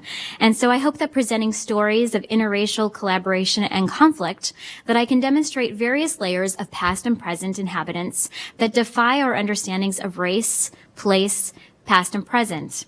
The national story presented here is not a march toward progress, but instead it's one of complex intersection, contradiction, and flux that is still in the making. As we all know, we're still making it today. So some of the best examples of this, I think, come from California, and that's where I'm from. So quite a few of you have been to California, and some of this may seem a little familiar to you, but it might also be new. Here I'd like to highlight 2 local examples from LA. Through a neon restaurant sign and a sweatshop sewing machine. So for the exhibit, we will borrow a neon sign from the Natural History Museum of Los Angeles County. And you can see it hanging on the side over there on the right-hand side. There you see it in color. So it hung over La Esperanza Bakery, which thrived from 1918 through 1973 in downtown LA. And it shows how restaurants and food cut across lines of race, ethnicity, and cultural traditions. La Esperanza was among the restaurants most frequented by many in the Los Angeles community. Downtown employees and Hollywood elites came for coffee and menudo. Anybody know what menudo is? It's a soup. It's a Mexican tribe soup on the weekends. And it's commonly served for brunch. Mexicans, African Americans, and Anglos worked and dined in the restaurant, and Japanese Americans frequented the place with a Japanese-owned grocery store and soda fountain nearby. So here you see in the middle is the soda fountain, the Japanese-owned soda fountain. Up above are women working inside the bakery. And on the bottom, does anybody, can you all see that? Maybe it's a little low. Anybody want to say who that is? It is. Yeah, so Humphrey Bogart and Lauren Bacall used to go to downtown LA clubs, and they'd go to, they're at one there in Chinatown, which is directly across the street from where La Esperanza used to be, and they'd go and they'd eat at the bakery afterwards. So, nice job. You've seen some good old movies. And so if we take a closer look at the sign itself, though, this is the work of material culture to try to figure out the histories and the meanings. And so taking a closer look at the sign, what are the colors that you see? Red. It's kind of it was a green, but it's kind of a teal now, and white. So the colorful reds, greens, and whites reflect the Mexican heritage of the original owner, Ezekiel Moreno. He was from Zacatecas, Mexico. And in the corner, on the left-hand side, your left-hand side, you see a picture of an anchor. What do you think that means? Excuse me. Fishing. That's a really good, that's a good guess. Actually, it's probably a little bit hard to glean from just the image. La Esperanza means hope. And the anchor meant that this was kind of like an anchor of hope, that this is hope for his new life in his new home. And so it was a symbol of hope, of settlement and safety in his new place. And the sign reflects a diversity of experiences and the dynamism of food traditions in urban Los Angeles. And also the Mexican food revolution, which, you know, you all have had Mexican food, right? Well, way back in 1918, that probably wouldn't have been true, but places like La Esperanza made that happen. So this sign can also invite us to consider the creative weavings of foodways across communities. So Japanese folks, you know, Hollywood elite, Mexican people, everybody was eating in this bakery, and they were all having traditional kind of Mexican food and American food at the same time.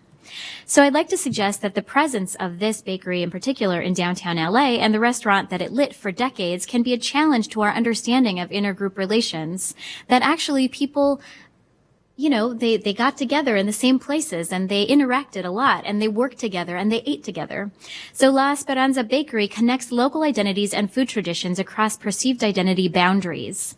Restaurants, like this one, provided American consumers with food that was novel and yet familiar, and many restaurants of this kind were owned by immigrant families and entrepreneurs who really needed to make ends meet, but they wanted to sell food that they also enjoyed.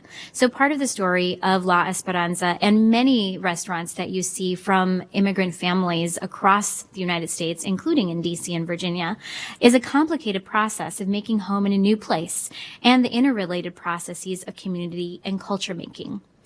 So I'd like to shift gears here to a different story, a very different story. Here you see a seemingly innocuous sewing machine and its accompanying workstation.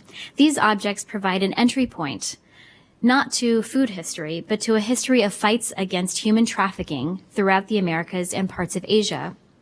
So the sewing machine was collected from one of the most egregious examples of worker exploitation in the late 20th century, the sweatshop in El Monte, California in the 1990s, where 72 undocumented Thai clothing workers were held captive for months in order to produce fashion for large department stores that many people shopped at.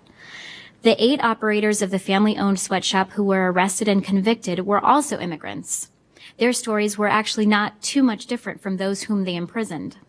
But like the Triangle Shirtwaist Factory, does anybody remember hearing about that? Okay, great. Like the Triangle Shirtwaist Factory fire years earlier and more recent human trafficking of Central American workers for manufacturing, the story of the enslaved workers in El Monte reflects larger exploitative trends in American work and industry that are part of our history and that we need to understand. So the sewing machine from the El Monte sweatshop allows us to tell the story about today's globalized garment industry. dominated by transnational consumer brands that dictate terms to producers too numerous to all survive, and few of whom are likely to thrive under unrelenting downward pressure on their profit margins, this global market significantly impacts labor and has resulted in greater exploitation. Stories like the Almaty sweatshop confront the vexing dilemma of how to present social critique within a national institution, where public memory and discourses of race and power are highly contested. So representations like the bakery sign and the Almaty sewing machine challenge a nationalistic melting pot story. So on one hand, people are able to come together, but on the other hand, they're kept apart. So I often wonder that if the complexities of these stories can be heard by museum visitors. As a curator, the analytic challenge really is to attempt to present these objects in such a way that visitors are able to read the political implications of human experiences beyond celebrations of simplistic notions of a melting pot. And in my case, I have to do it in 100 words or less. So the exhibit is one space in which I practice public history, and while it might be the one that is most impactful if 5 million people see it every year, and if the exhibit will be up for around 20 years, that's a lot of potential impact. But curators are also responsible for research and collections, and most recently I've been collecting some important artifacts from women who have changed the landscape of LA in various ways. So this work is about making sure diverse stories are represented in the national collection, and I'll go through these rather quickly. So over the past few years, I've worked with leaders in LA to bring 3 important collections to the National Museum of American History. From Judith Baca, on the left, she's a muralist and now a professor at UCLA. Martha Gonzalez, lead singer of Grammy Award-winning band Quetzal. Anybody heard of Quetzal? No? They're great. You should YouTube them. And Josefina Lopez, author and screenwriter of Real Women Have Curves. Anybody heard of that movie? Real Women Have Curves? Thank you. Yeah, and everybody else, you have to go Netflix that. So at the National this isn't an assignment, do it if you can. Okay, so at the National Museum of American History, the Division of Home and Community Life preserves objects and at the intersection of our private and public lives. And you know, even though we have a very broad mission, our collections are still primarily from the East Coast and largely from men. And so we've really been trying to diversify what that means, what our collections should include. And the artifacts collected from Judy Baca, Martha Gonzalez, and Josefina Lopez represent larger stories about people in LA making place for themselves. Their artifacts are about artistic expression, new forms of pedagogy, and redefining history. So I'll go through this a little bit quickly, but Judy's artifacts are pretty exciting. They include a pair of painter's overalls that she used in the restoration of the Great Wall of Los Angeles. The Great Wall of Los Angeles, you should look it up. It is the longest mural in the world, and it's painted by mostly high school students that Judy trained herself. So what I love about these overalls is that they're an archive in and of themselves. The different colors represent different murals that she worked on. So the browns are from the restoration of the Great Wall. The blues are from a mural that she painted on the wall of the 101 freeway in downtown LA. And the reds are from a different mural in Highland Park, which is just outside of LA. So what we find here is not only the interesting kind of material objects, but the material objects say so much more in that they've been used and painted. So she's here also wearing her overalls and poised to use her brush on the right-hand side. Martha Gonzalez, lead singer of Quetzal, they won their Grammy in 2014, has adapted musical traditions from Mexico and an Afro-Chicano mix that is reflective of American cultural fusions and can only be described as contemporary Chicano rock.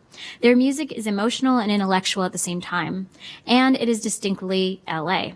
So artifacts from Gonzalez include her performance tarima, which is that stomp box on the right-hand side, and her black dance shoes. So she uses the shoes and the box together as a percussive instrument. So people who can't afford drums use things like this. So you can see at the bottom of her shoes, maybe you can see it, there's tire treads. So these are handmade with tire treads on the bottom and little nails tacked into the toes and the heels so that she can get different kinds of notes out of them. And let me just bring you back to the last picture. There she is performing on her tarima with her shoes. So Josefina Lopez, the third of the women that I've been able to document, is the author and screenwriter of play turned film, Real Women Have Curves. It's a production that revolutionized body image and how Latinas can be featured in Hollywood films. And objects from Lopez include her personal journals from childhood. And actually, one of the things that Real Women Have Curves is based on is her journal from high school. So she also included scripts and her famed Humanitas Prize trophy, which was awarded for Real Women Have Curves. And the Humanitas Prize is to screenwriting as the Nobel Prize is to literature. It's awarded for writing that demonstrates and encourages human dignity and freedom. And Lopez is the first Latina to win this award. So I present these three examples of recent collections because including their stories in the National Repository and knowing that these three women's lives will be preserved alongside Abraham Lincoln's hat and Thomas Jefferson's Bible and Plymouth Rock is actually really powerful. And it's a great big responsibility to be able to diversify our collections and the stories we're able to tell. So these women from Los Angeles are now part of our national story. So that brings us back to public history. While large national museums can present the story of the nation as most important, there are a number of us public historians who are also interested in local stories and individuals and communities. These kinds of stories are much better suited to displaying the depths of our humanity. The ordinary, everyday stories of individuals can be richer, more humane, more nuanced, and more joyful than the stories of nations, presidents, and monarchs. The real challenge is to use museums to tell, with brilliance, depth, and power, the stories that can cultivate empathy and understanding. Further, the measure of a curator's success should be not in his or her ability to represent a state, nation, company, or donor, but it should be in his or her ability to reveal humanity in its many forms. As public historians, which I hope you all will be as part of your lives, because public historian means that it's a part of your everyday life, we decide what stories matter. The stories that help us create a more humane future, the stories that encourage and cultivate empathy for each other, those are the stories that matter. And those are the stories of everyday experiences, of local communities, and of individual lives. Those are our stories. And so we should own them and be excited about them. So thank you very much for listening to me today. And I'm hoping that some of what I've talked about has sparked some questions for you. So I'm open to whatever you might want to ask. Thank you so much. Let's give her a round of applause.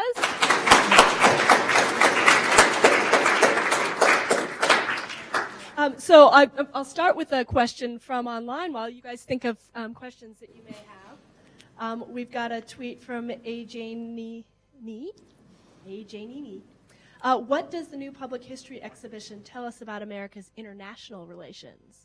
That's a really good question. So as the National Museum of American History, we really try to draw our boundaries at the nation, the contiguous 50 all of the states and the contiguous United States, Alaska, Hawaii, and all of the territories. However, because American history has been global from its start, that poses an issue for this particular immigration exhibit, because we're talking about people who are bringing histories, who are bringing experiences, who are bringing their heritage from other places, and who are coming here and having to figure things out anew, and receiving communities who, many times we're also immigrants, unless you're talking about Native peoples. So we're really trying to take into account this global history. Of course, in our recent era, in the era that I'm working on, increased globalization of economies and transportation and communications has certainly influenced the way that we're able to tell the stories. So we have one section in the exhibit, in the part that I'm working on, that is about transnational lives. And so we're really trying to think about how people exist here and in other places, and how they're able to maintain family and community ties across borders now. So this is fairly new, but it's also something that it has existed for centuries in different ways. People used to write letters, they used to do all kinds of other things, and now they can Skype. So we're definitely taking that into account. We also have some stories of refugees and refugee communities, and those stories are directly related to the role that America has played in the world. And so those are we're trying to be very nuanced about those. Thank you. Questions from the room? Hi. So this past year, several communities in the United States have tried to eliminate AP US history and kind of expunge some of the negative and embarrassing aspects of American history. Why do you believe it's important to preserve some of the more negative parts of American history? So I actually, that's a great question. I don't think that these are negative aspects. I think that we have to tell a very complex story because our stories are not, are not only, to use the words that you used, negative and positive, but they're full of intersections and they're full of all kinds of experiences that have highs and lows, and that show both the depth of our humanity and also, that there are people who have made decisions, for better or worse, that have affected other people in negative ways. And so we really want to tell the most complex story possible because the American story is an incredibly complicated story with all of these complexities. And when you're talking about people who are constantly coming in new waves of immigration and migration, you're always having to deal with new populations and new languages and new heritage, that you have to, accommodate in different ways. And so that story has not always been just happy, shiny. And we all know that. And so there are a number of parts of a U.S. history books that, or textbooks that have taken out, for example, Japanese internment, or who have taken out, parts of slavery. And those are parts of our history that we cannot afford to forget because in order to be able to make a better future, we have to know where we've been and what mistakes we've made. So, our job at the National Museum of American History is really to tell an incredibly complex story that has multiple viewpoints because it's not only, two points of view either. It's multiple viewpoints. And then hopefully visitors can make up for themselves whether they think things are negative or positive or how they think things have turned out. Thank you. I saw a question back there. Wait for the mic. Okay. All right, there's a question over on the far corner. So when you design an exhibit, do you consider it necessary to remain politically moderate? And if so, how do you do that? I'm going to ask you to repeat the question. Sure. And so, I'm sorry, what was your name? So Paul had a question about maintaining kind of a moderate stance in terms of things that could be controversial in the exhibit space. Is that right?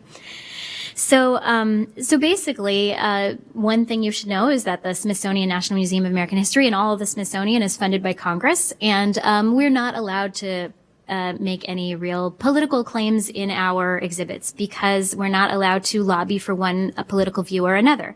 And that makes sense because, there are Democrats and independents and Republicans and, all of those in Congress and reflected in the United States. And so we don't want to, sway anyone in one way or another, particularly since all your tax money is going to, making sure that this happens. So we do like to make sure we tell a complicated story with multiple viewpoints and multiple political agendas, perhaps, so that we can be able to maintain a balanced perspective. And that's really what we aim for is not necessarily trying to be moderate, but trying to be balanced. So if we, show one perspective that is incredibly progressive, we show another perspective that is incredibly controversial, or anywhere on the spectrum in between.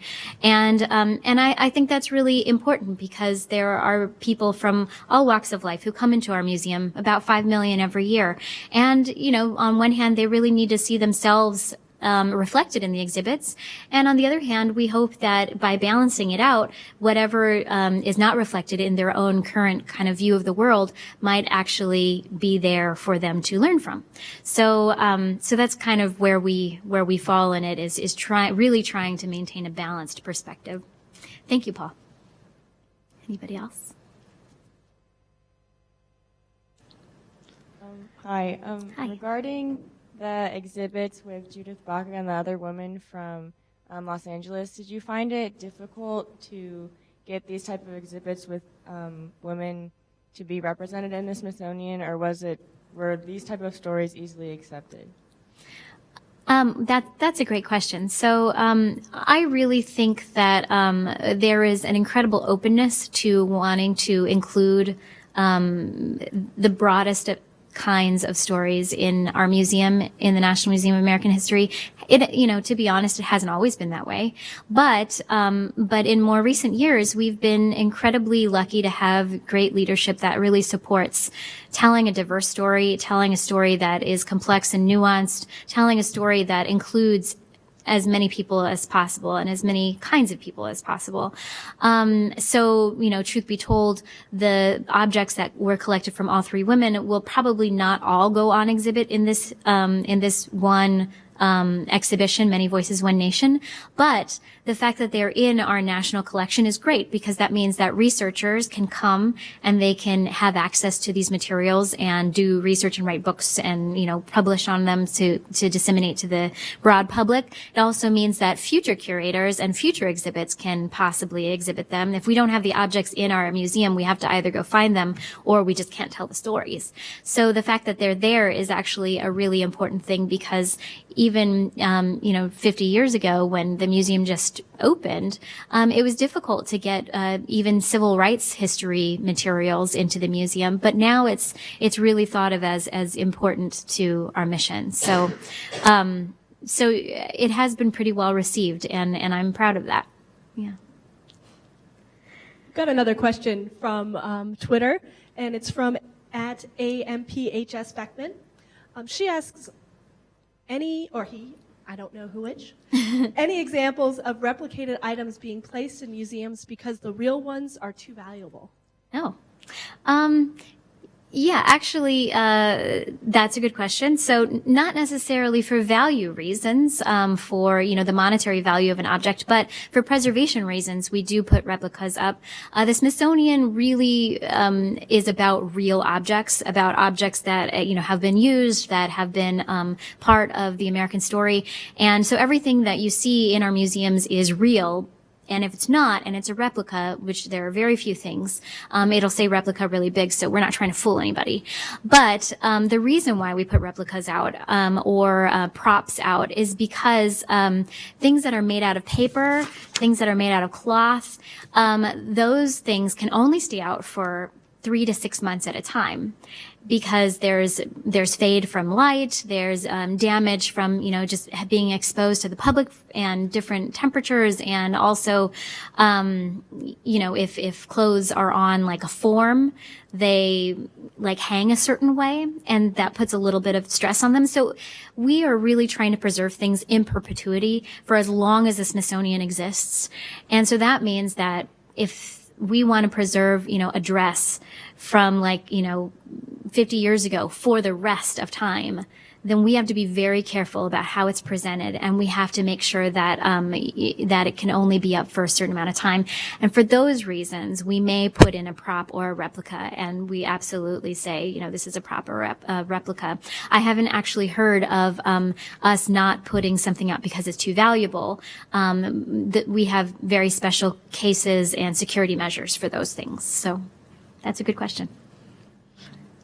I wanted to ask a question myself, because I thought you ended the talk with a pretty provocative statement that even if you don't go into history as a field, everybody has the opportunity, the responsibility of being a public historian.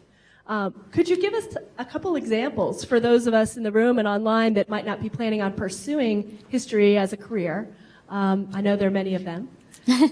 What can they do to be a public historian in their chosen fields? Sure. That's a really great question. So, how many of you are thinking you might want to go into business? Okay, there's a few of you. So I have a fair example from business. When you go into business, obviously or maybe not obviously, but there are some who believe that business and capitalism is possibly at odds with ethical frameworks that I've described earlier today. But I would argue that actually having a good historical background and understanding the things that have come before us really help make good business people, because you can understand the ebbs and flows of the market. You can understand, that you're making decisions that affect other people. And that's part of being a public historian. How many of you are interested in going into science, technology? Okay, great.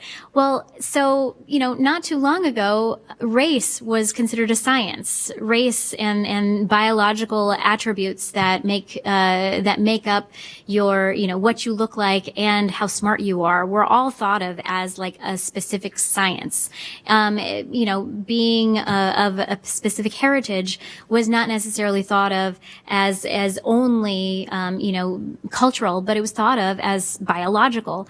And so understanding the evolution of the way that science itself has evolved really would help you to be better scientists, because you'd know that you're making the best, most informed decisions based off of what you know now, but also with the understanding that that could change in the future, just like science has continued to change over time, since it's actually been a field. So those are just a couple examples of ways that you can kind of approach the field by understanding the way that history informs science and history informs business. Obviously, there are other fields that you all will go into, but I think that there's definitely a place for history in everybody's future careers. Other questions?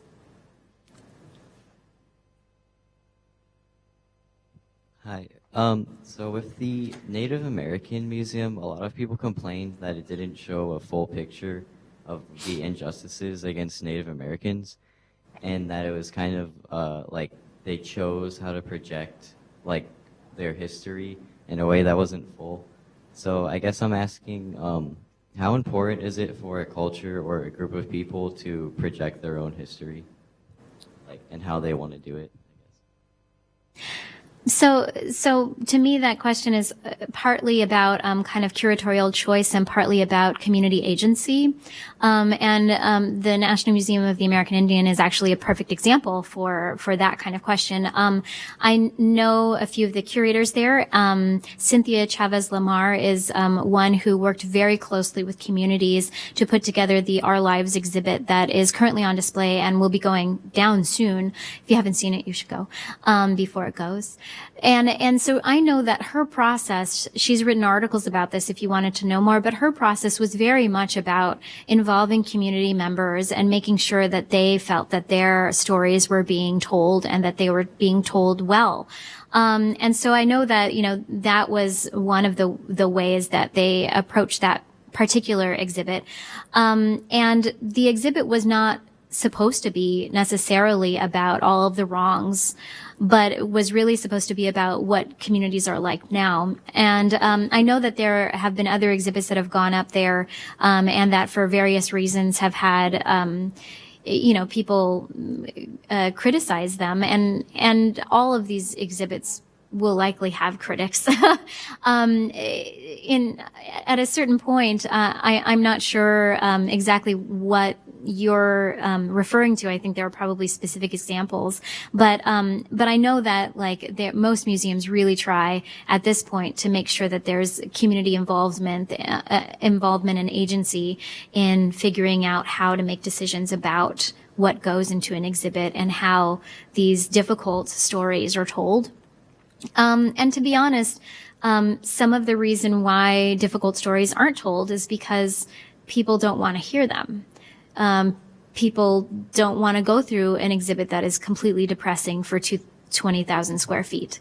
And so, part of the curatorial choice is really trying to, like I said earlier, create that balance between the difficult stories, the things that break your heart and the things that bring you joy. And so, there's always going to have to be that kind of give and take in order to create a good show. We have just a related question from online, and then we'll get the questions in the room. At Mrs. Phelan asks, how do you preserve history or the story you're telling without being considered a negative spin on history? How do you do that?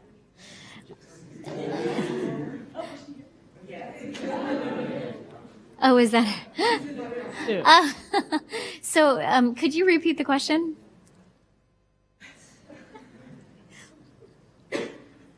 I'll repeat the question. How do you preserve history without being considered a negative spin on U.S. history? How do you preserve the minority stories, the things that are criticized?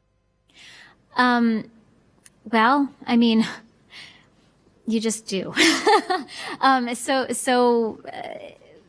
Our collections aren't necessarily scrutinized to the extent that our exhibits are, and so we can collect around the quote kind of negative or more difficult, complicated stories that can be preserved in our collections. Where the, push comes to shove is really in putting it into the exhibit space, knowing that, the exhibits become our public face and our public statement to the world. And so we are able to preserve a lot of stories and a lot of, really, things that are reflective of slavery, things that are reflective of, for example, the sweatshop story in El Monte. That's not a great story, right? In the end, they make it out alive. That's great. But, there's a lot of really negative aspects to that. There's really, there are a lot of stories that we try to preserve. And then when it comes to the exhibition space, we make the choice to try to present the most complicated story possible. And it goes through multiple layers of review. And sometimes the layers of review, mean that from the time of, the curator's decision to the time that it gets to, the fourth or fifth review, sometimes things are taken out, and it's, unfortunate, and there's, nothing that I can end up doing about it if it's been overruled. And part of it too is because of, controversies that have happened in the past. I don't know if you all are familiar with the hide-seek controversy at the Smithsonian. No? Enola Gay, okay. Enola Gay controversy. Does anybody remember do you know what Enola Gay is? I bet that was... Yes?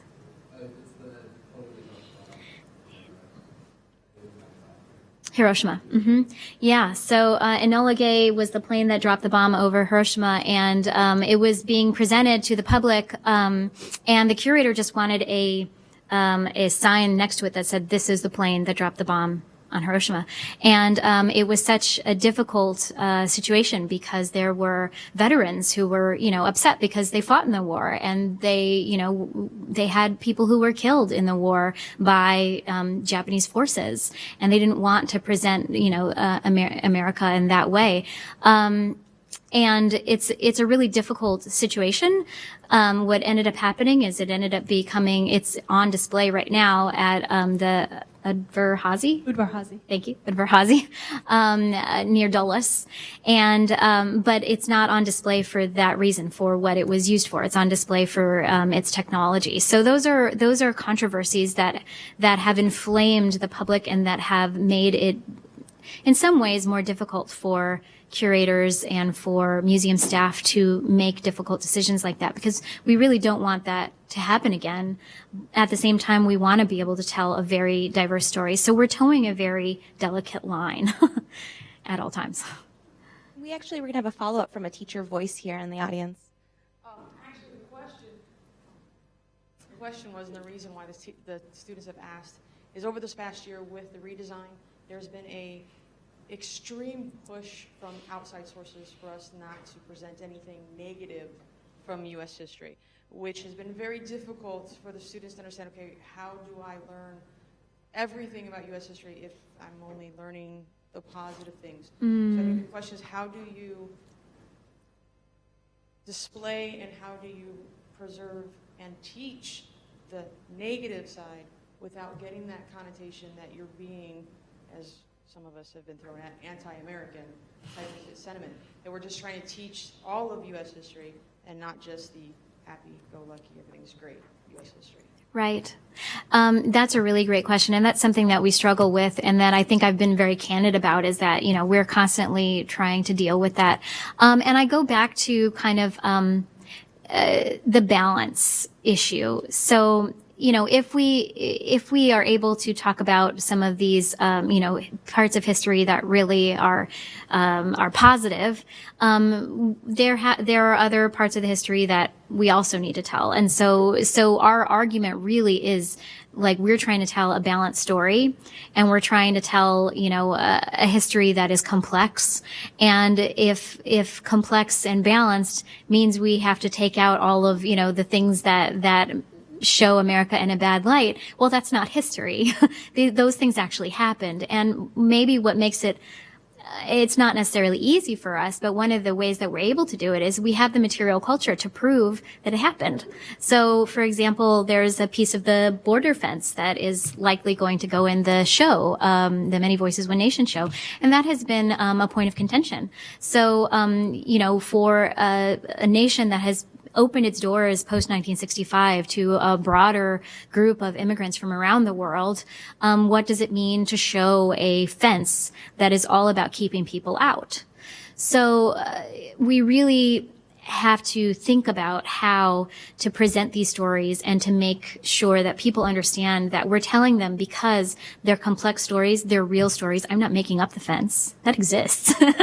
And it's a historical and a current fact.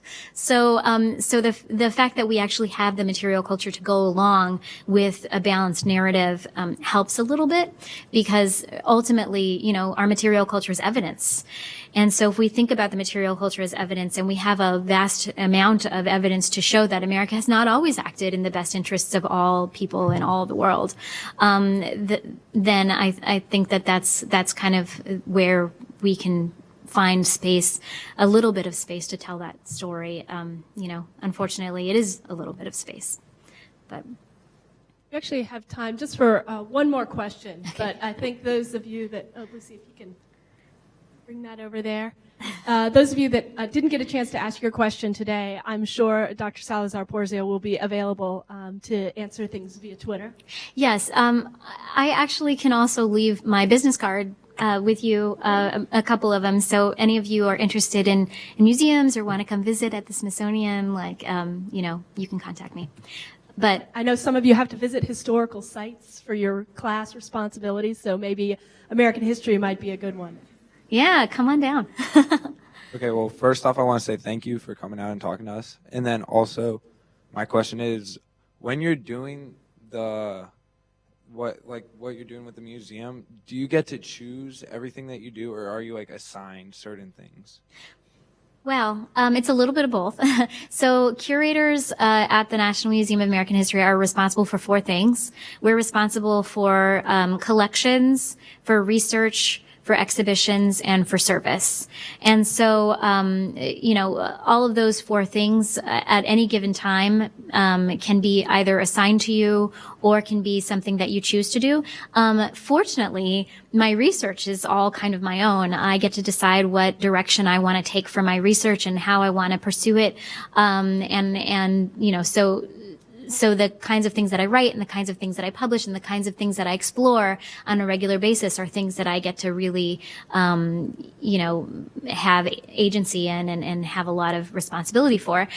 For collections, we come up with collecting plans as a group and also plans as a result of, exhibits that we're working on.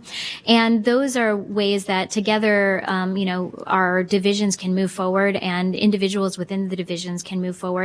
And so what we do is we kind of come up with these plans like, we really should, for example, collect around things from the East Coast that reflect George Washington's past. Now, this isn't actually something that I've done, but then we kind of figure out what are the objects that still exist, what are the objects that we want to collect for that. And so some of it is kind of an iterative process where we go back and forth with each other, and some of it really is curatorial autonomy. So, for example, the project that I did with these 3 women in Los Angeles was funded by the Latino Initiatives Pool, which is a Smithsonian pool of money, and I really wanted to show how women in LA have impacted some of the landscape and cultural landscape of the city. And so I proposed that to them, and they said, "Great. here's some money, go out and travel. And so it was, you know, I was able to do it for that reason. And then in terms of, exhibitions, we have a renovation that's going on our West Wing. And so we have a couple exhibits that are coming in. One that's opening in July called American Enterprise. It's all about American business.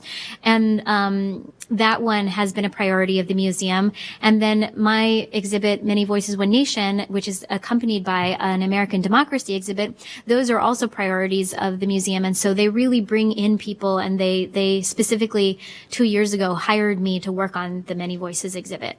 And so, so that's been one of my primary responsibilities. And one of the things I was asked to do and assigned to do. And then in terms of service, I mean, that's up to you, you know, like, I'm here as part of my service, but this is fun. So, you know, giving presentations, teaching, being involved in, different committees, at the museum, those are all part of our jobs. And those are things that I can, you know, choose to do and choose not to do generally. Sometimes I get asked specifically. So one of the things that I've done is help to decide who gets fellowships, and that's a pretty great service because you know, people like you all are applying. So, and by the way, we have great internships. You should apply. So.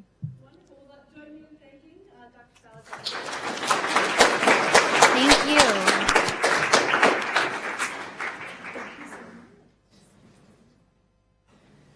So at this point in time, for those streaming online, you guys can watch a couple videos that we'll stream for you. For those of you in the room, we'll take a little break and allow you guys to stand up. And there's a snack outside. So we'll rejoin here in 15 minutes.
As the Revolutionary War's 5th year came to a close, the prospects for American independence never seemed so bleak. The euphoria brought on by the victory at Saratoga, New York, and the French commitment to aid America, both financially and militarily, had long since died out. American defeats to the south, at Savannah, Charleston, and Camden, only furthered the growing sense of despair. Morale was low. Mutiny lurked within Washington's ranks. Ex-American General Benedict Arnold, whose defection and treachery seemed to signal a broader problem among the population, now led British forces, raiding unchecked into the heart of Virginia. Inflation and shortages of hard money meant Congress could not even pay the soldiers defending their cause. And rumors swirled that the French, pouring what amounted to billions in current dollars into the American war effort, were having second thoughts about their involvement in what had become, for them, an expensive global conflict. At his headquarters in New York, Commander-in-Chief George Washington saw the present crisis unfold and observed, "We're at the end of our tether, and now or never, our deliverance must come."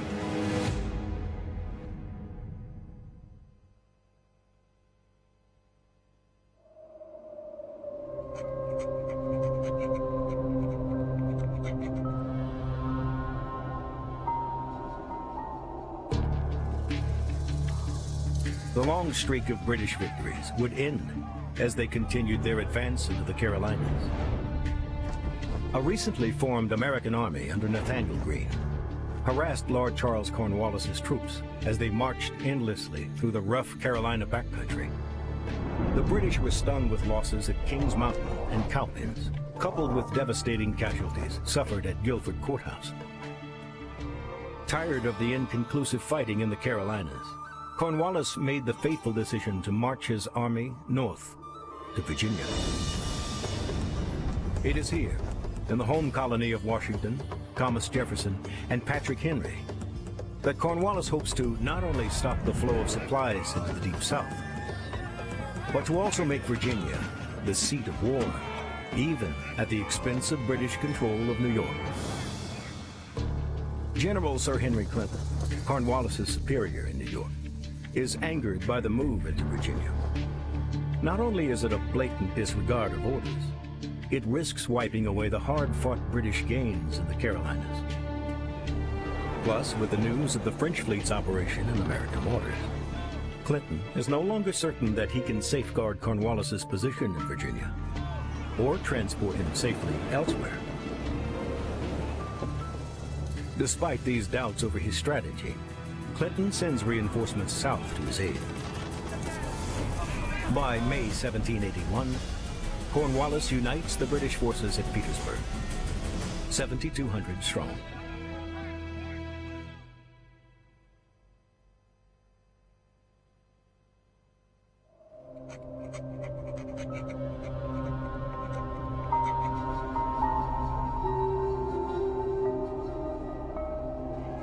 As Cornwallis moves into Virginia, George Washington and his French allies consider their option. Since the arrival of French forces in 1778, the Allies have yet to produce a significant victory. Repeated failures had created confusion and distrust amidst the Franco-American alliance. And by 1781, there's little reason to think the present campaign will yield different results.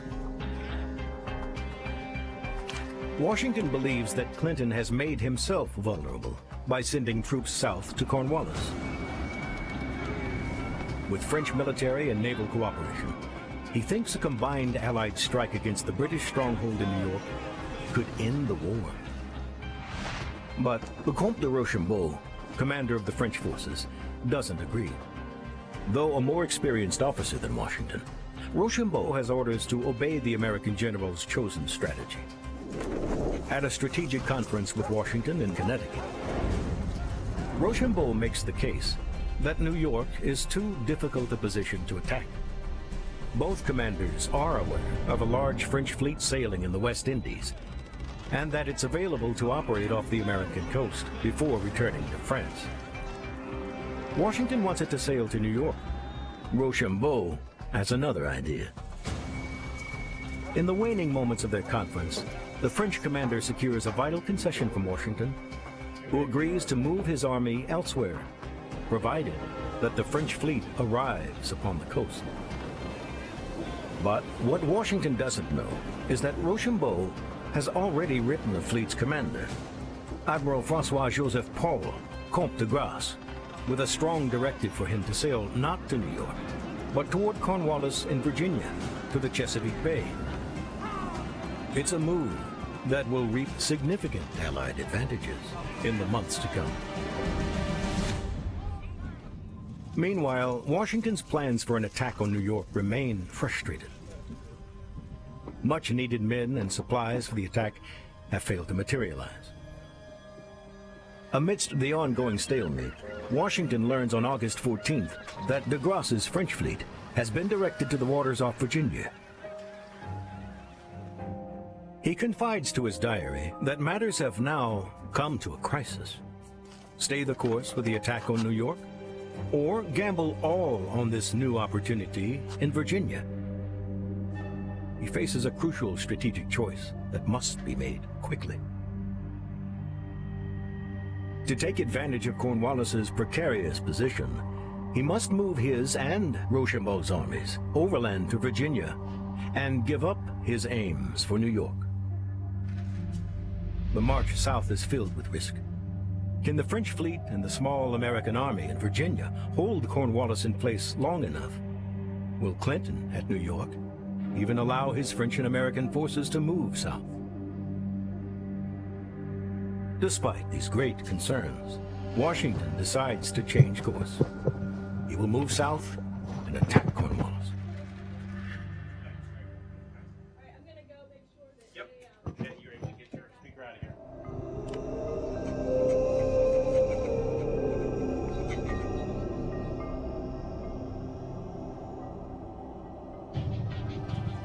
Since his arrival in Petersburg, Virginia on May 20th, General Cornwallis's combined army of 7,200 men had been unable to bring the Marquis de Lafayette's wily American force to decisive battle. The Frenchman-turned-American general was Washington's favorite. In Virginia, he described his role as one reminiscent of the terrier baiting the bull. But his small army bought Washington needed time. As he ponders his next move, Cornwallis received a set of contradictory and confusing orders from Clinton. In one, a nervous Clinton requests reinforcements for his threatened position in New York. Then another proposing a march toward Philadelphia. And then a third ordering him to stay put in Virginia. Ultimately, the two British commanders decide that Cornwallis's army will remain along the Virginia coast. Cornwallis settles upon Yorktown as his future base. Situated atop a high bluff over the York River, Yorktown is a strong position. Deep ravines and swampy creeks limit access, and Gloucester Point controls river traffic. Cornwallis believes his position is a strong one, so long as the British Navy maintains control of the waters in and around the Chesapeake. It is this assumption that will prove disastrous for the British.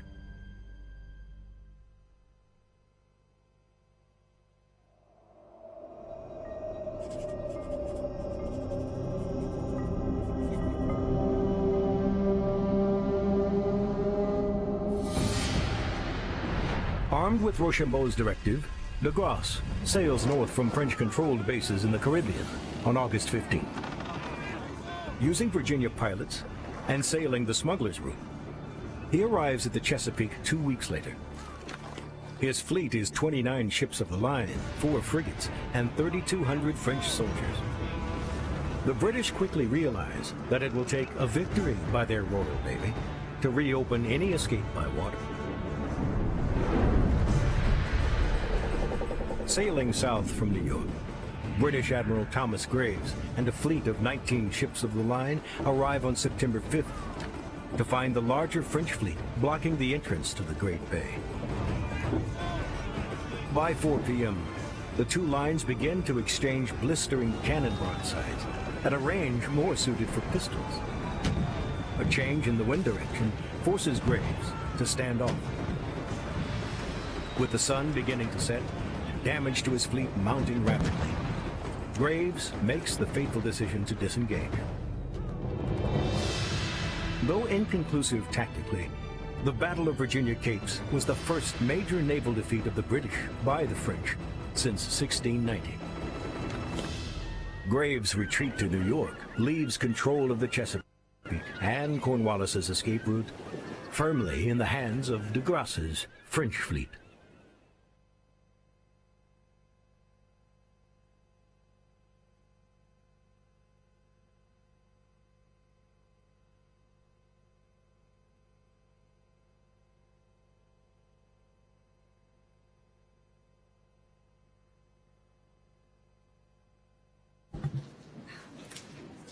Now everybody can hear me.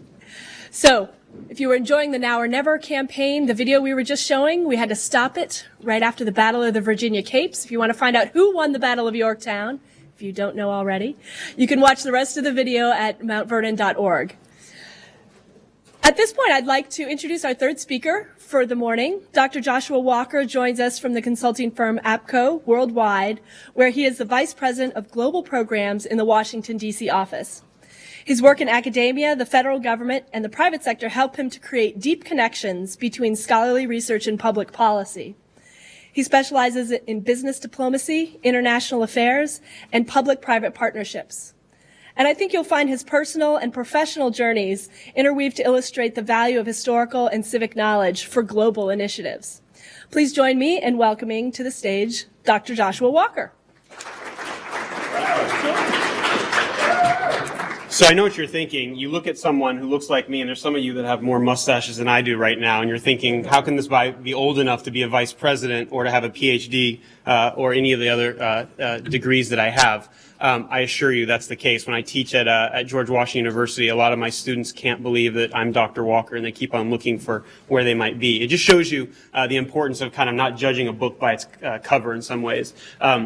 When you look at me, and you kind of, this happens all the time, a lot of people around the world, when you do diplomacy like I do, look at me and say, okay, this is what we think of as an American.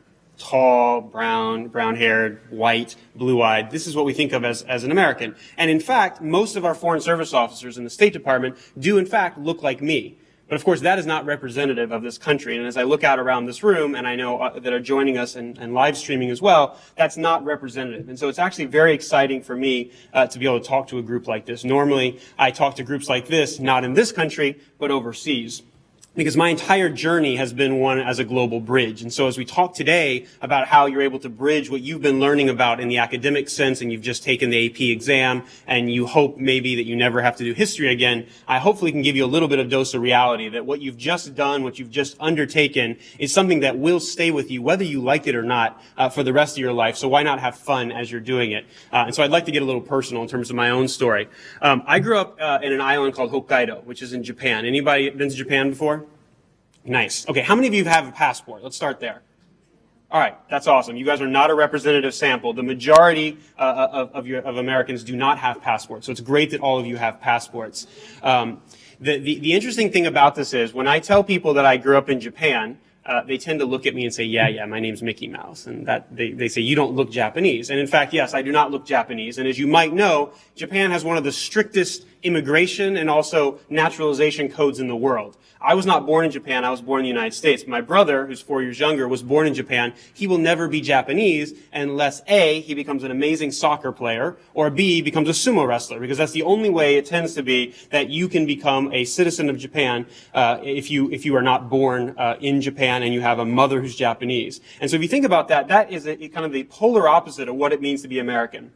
As an American, if you're born in this country, you're just as American as me. My family happens to have gone back to Jamestown. I'm, part of the Sons of the Revolution, all these other things that you'll find out about. And so I like to use that to say, despite the fact that I may look very American, despite the fact my heritage in terms of where I come from as a Virginian and from Jamestown, I've spent my entire life overseas. My dad is a Southern Baptist pastor. My mom is a missionary there as well. They've lived there for 35 years. And so my entire life, I was the other. I was tokenized in a very interesting way. I think in this country, we think about race as kind of white and black. In Asia, where I grew up, it was a very strange dynamic. I went to a Japanese school at different points of time, and I was always different. And when you grow up different, you learn very early on to be proud of where you come from and to be proud of your past. And so when you were learning about your American history, I'm sure sometimes you're kind of like going home and saying, this is irrelevant. who really cares who won the Battle of Yorktown, et cetera. And you're like, well, it matters because we have a country today. And where are we standing today in terms of Mount Vernon with George Washington as the founding father of this nation is something that represents a dream and a hope for people around the world that we take for granted as Americans. And so as I was growing up, I learned very early on, my nickname always was the American. And that was always just the way people refer to me.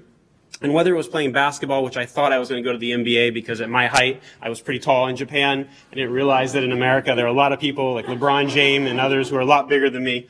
But for me, growing up like that was a very interesting thing. You can turn adversity or kind of the constant questions and the constant scrutiny you get as either a negative and say, woe is me, why do I have to represent America? I didn't choose this for myself. Or you can own it. And I think the exciting thing about the fact that I'm talking to you guys and those who are joining online as well is you guys have chose to own this. And I think your history, what you've just learned, translates around the world. And I want to give you a few examples. How many of you guys have been hearing about the Arab Spring?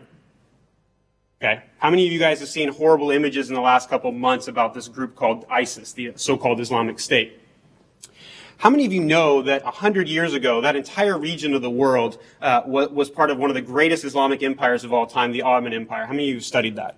Great. Okay. So you guys are way on top of your history. What's interesting is you say, well, Dr. Walker, there's no connection. What's the Ottoman history got to do with the U.S. history? There's a lot, actually. Did you know that one of our first presidents, Thomas Jefferson, and the history of the U.S. Navy, for example, began with the Ottomans? It began with the Barbary pirates on the outskirts of Morocco, its modern-day Ottoman Empire. Did you know that in 1915, when the Ottoman Empire was collapsing and in the end of World War I, that it was the American ambassador at the time who began to kind of tell the world what was happening as the Ottoman Empire was breaking down? Did you know that the founding father of Turkey, the modern Republic of Turkey, actually in some ways self-styled himself in the manner of George Washington, Mustafa Kemal Ataturk? How many of you have heard of him before? Okay. If you've not had a chance to check him out, you'll see some interesting parallels. This guy lived 100 years ago, and in many ways he was trying to do exactly for the Republic of Turkey, out of the ashes of the Ottoman Empire, what George Washington did for our country. And what's interesting about this, when you started watching the Arab Spring and the spark that went out in Tunisia back 4 years ago, what we take for granted in terms of the election cycle, how many of you already are sick of election news coverage and just don't want to watch it anymore? It's fair to admit it. I will raise my hand as well.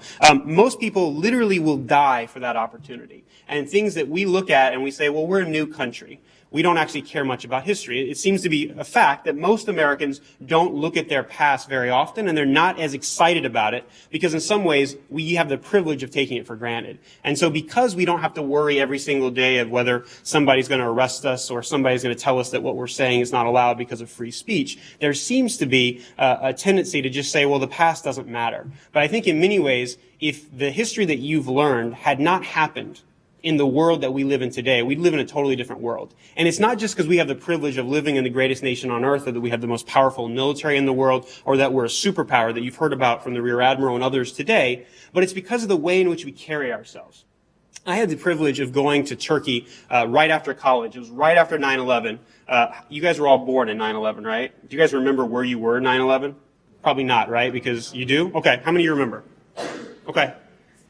I mean, you guys were really young, right? Like, I was in college, so I remember exactly where I was. That was a formative moment for me because my first reaction was, why would someone do this? Like, what did we do to deserve this? And of course, I had spent my entire time traveling the world, and I knew right off the bat that many times the way that we think about our country, the way we think about our leaders, is not the way that other people think about it. In Japan, they have a very troubled past, right? For 70 years, Japan has been one of the greatest allies of the United States. But the way they became our ally is a troubled history. They fought against us in World War II. How many of you studied World War II in Japan? Did you guys see Prime Minister Abe come last couple of months? You guys saw that? He did something very interesting. He brought a general who actually was fighting on the Battle of Iwo Jima, a small island, and he brought the grandson from the Japanese side who fought. And he put the two of them together in this big joint speech he gave at Congress, and he kind of personified the U.S.-Japanese relationship by shaking hands. Now, I can tell you from personal history that there are a number of times that I've gone and had conversations with my Japanese friends, and particularly the grandparents of my friends, who, when they find out I'm American, they come and shake my hand. Why are you shaking my hand? They're like, thank you for what you did in World War II. It seems very bizarre. When you think about the number of lives that were lost, we dropped nuclear weapons on 2 cities of Japan, the only time in history that's ever happened. Why would the Japanese who were defeated want to thank me? The answer was they were like, we could not have defeated our own empire without your help. And they also are very thankful because they didn't want the Soviets to take them over. And you've read about the Cold War history. So this history is alive and well. And what's interesting is as this generation, the kind of what's been called the greatest generation, our grandparents' generation, continue to go and leave us on this earth, that history of World War II is being lost. But in the same ways, we can keep it alive by the stories that we hear from them, by reading the books that bring these things alive to us. And what's interesting is there's not an equivalent of World War II in our lifetime. There have been the Vietnam War, there's been the Iraq War, there's Afghanistan. But what's interesting about history is, in some ways, it is cyclical. I didn't say it repeats itself, I said it's cyclical. And we can learn from that past. And what's interesting about that history is if we don't learn from our mistakes, then we can't make improvements towards the future. And my kind of most powerful lesson of this was when President Obama was elected, and for the first time, he chose to go to Turkey. Now, it was his first trip as president to any Muslim majority nation. It was also the first time he had gone to a very strong ally of the United States. And there was a choice between going to Egypt or Indonesia or Turkey. He chose Turkey, and he said, I'm not going to Turkey because it's a Muslim majority nation. I'm going because it's a NATO ally and it's been a strong, important partner. Now, this is back in 2008, 2009 when he'd just been elected. And you remember the president before President Obama had a very different philosophy. And so when President Obama came in, he said, I want to reach my hand out and I want to make sure that I make things right with everybody around the world. And he did something that was phenomenal and very interesting to watch. If you know anything about Turkish history, there's a lot of struggle internally right now. They're about to have an election on June 7th. Everybody's very keyed in on this. And the government in power currently has been in power for the last 13 years, the Justice and Development Party. And so they represent the kind of conservative Muslim voice of Central Anatolia. It's a little bit like the Republicans in the Midwest and kind of the Bible Belt of America. They represent that kind of good American, good Turkish vibe on a lot of things. And in Turkey, there are other groups that represent a very strong secular character, where they don't think religion has a very large role in their history or in their past, and therefore they want to focus on the future. And so, for the first time, President Obama went to the Turkish parliament, and sitting in front of him in the sea of divisive, polarizing figures was the ruling party, the main secular opposition party, the main generals who up until this point in time had ruled the country with coups and other things, and then also the secular president. These four groups would not be caught dead in Turkey, but they came to honor the President of the United States. And here, as the first African-American president, he comes in front of the Turkish parliament, and rather than just talking about how great America is, he reflected on the fact that how amazing it was that he, as an African American, was standing before them. Because as you probably know, there's a troubled past in Turkey as well. Every country has a troubled past. There is no country that has a pure history. And anytime you're taught to glorify a certain past, whether it's because of George Washington or our founding father, there's always parts of our history that we wish that we didn't have to look at, that we would, like to skip past. The slaves in this country, the Civil War, all these other things, gender issues, etc. We try to skip over those. But without those challenges, we wouldn't be who we are today. And so President Obama talked about that, and he laid it out very clearly to the Turks. And he talked a lot about what happened in 1915. Some call it the Armenian Genocide. Others talk about it as a tragedy. He talked about that past. And rather than lecturing the Turks, he reflected with them on how his own kind of arrival to the American presidency led to that. And so he tied very powerfully the past to the present in a way that is exemplary for us as scholars of both history, but also as people who are going on to the future. Whether you're going into the business environment or whether you're going on to be a great scientist or an athlete or a musician, whatever else it is, if you don't know where you come from, if you don't know that past that will connect you, and if you can't understand the history of somebody else, you will never make that human connection, because history is a story. It's weaving our nation, it's weaving our own individual stories together into a collective community. And so just in the way that President Obama went in front of the Turkish parliament and gave that kind of historic address to the Turkish parliament where he wove these themes together,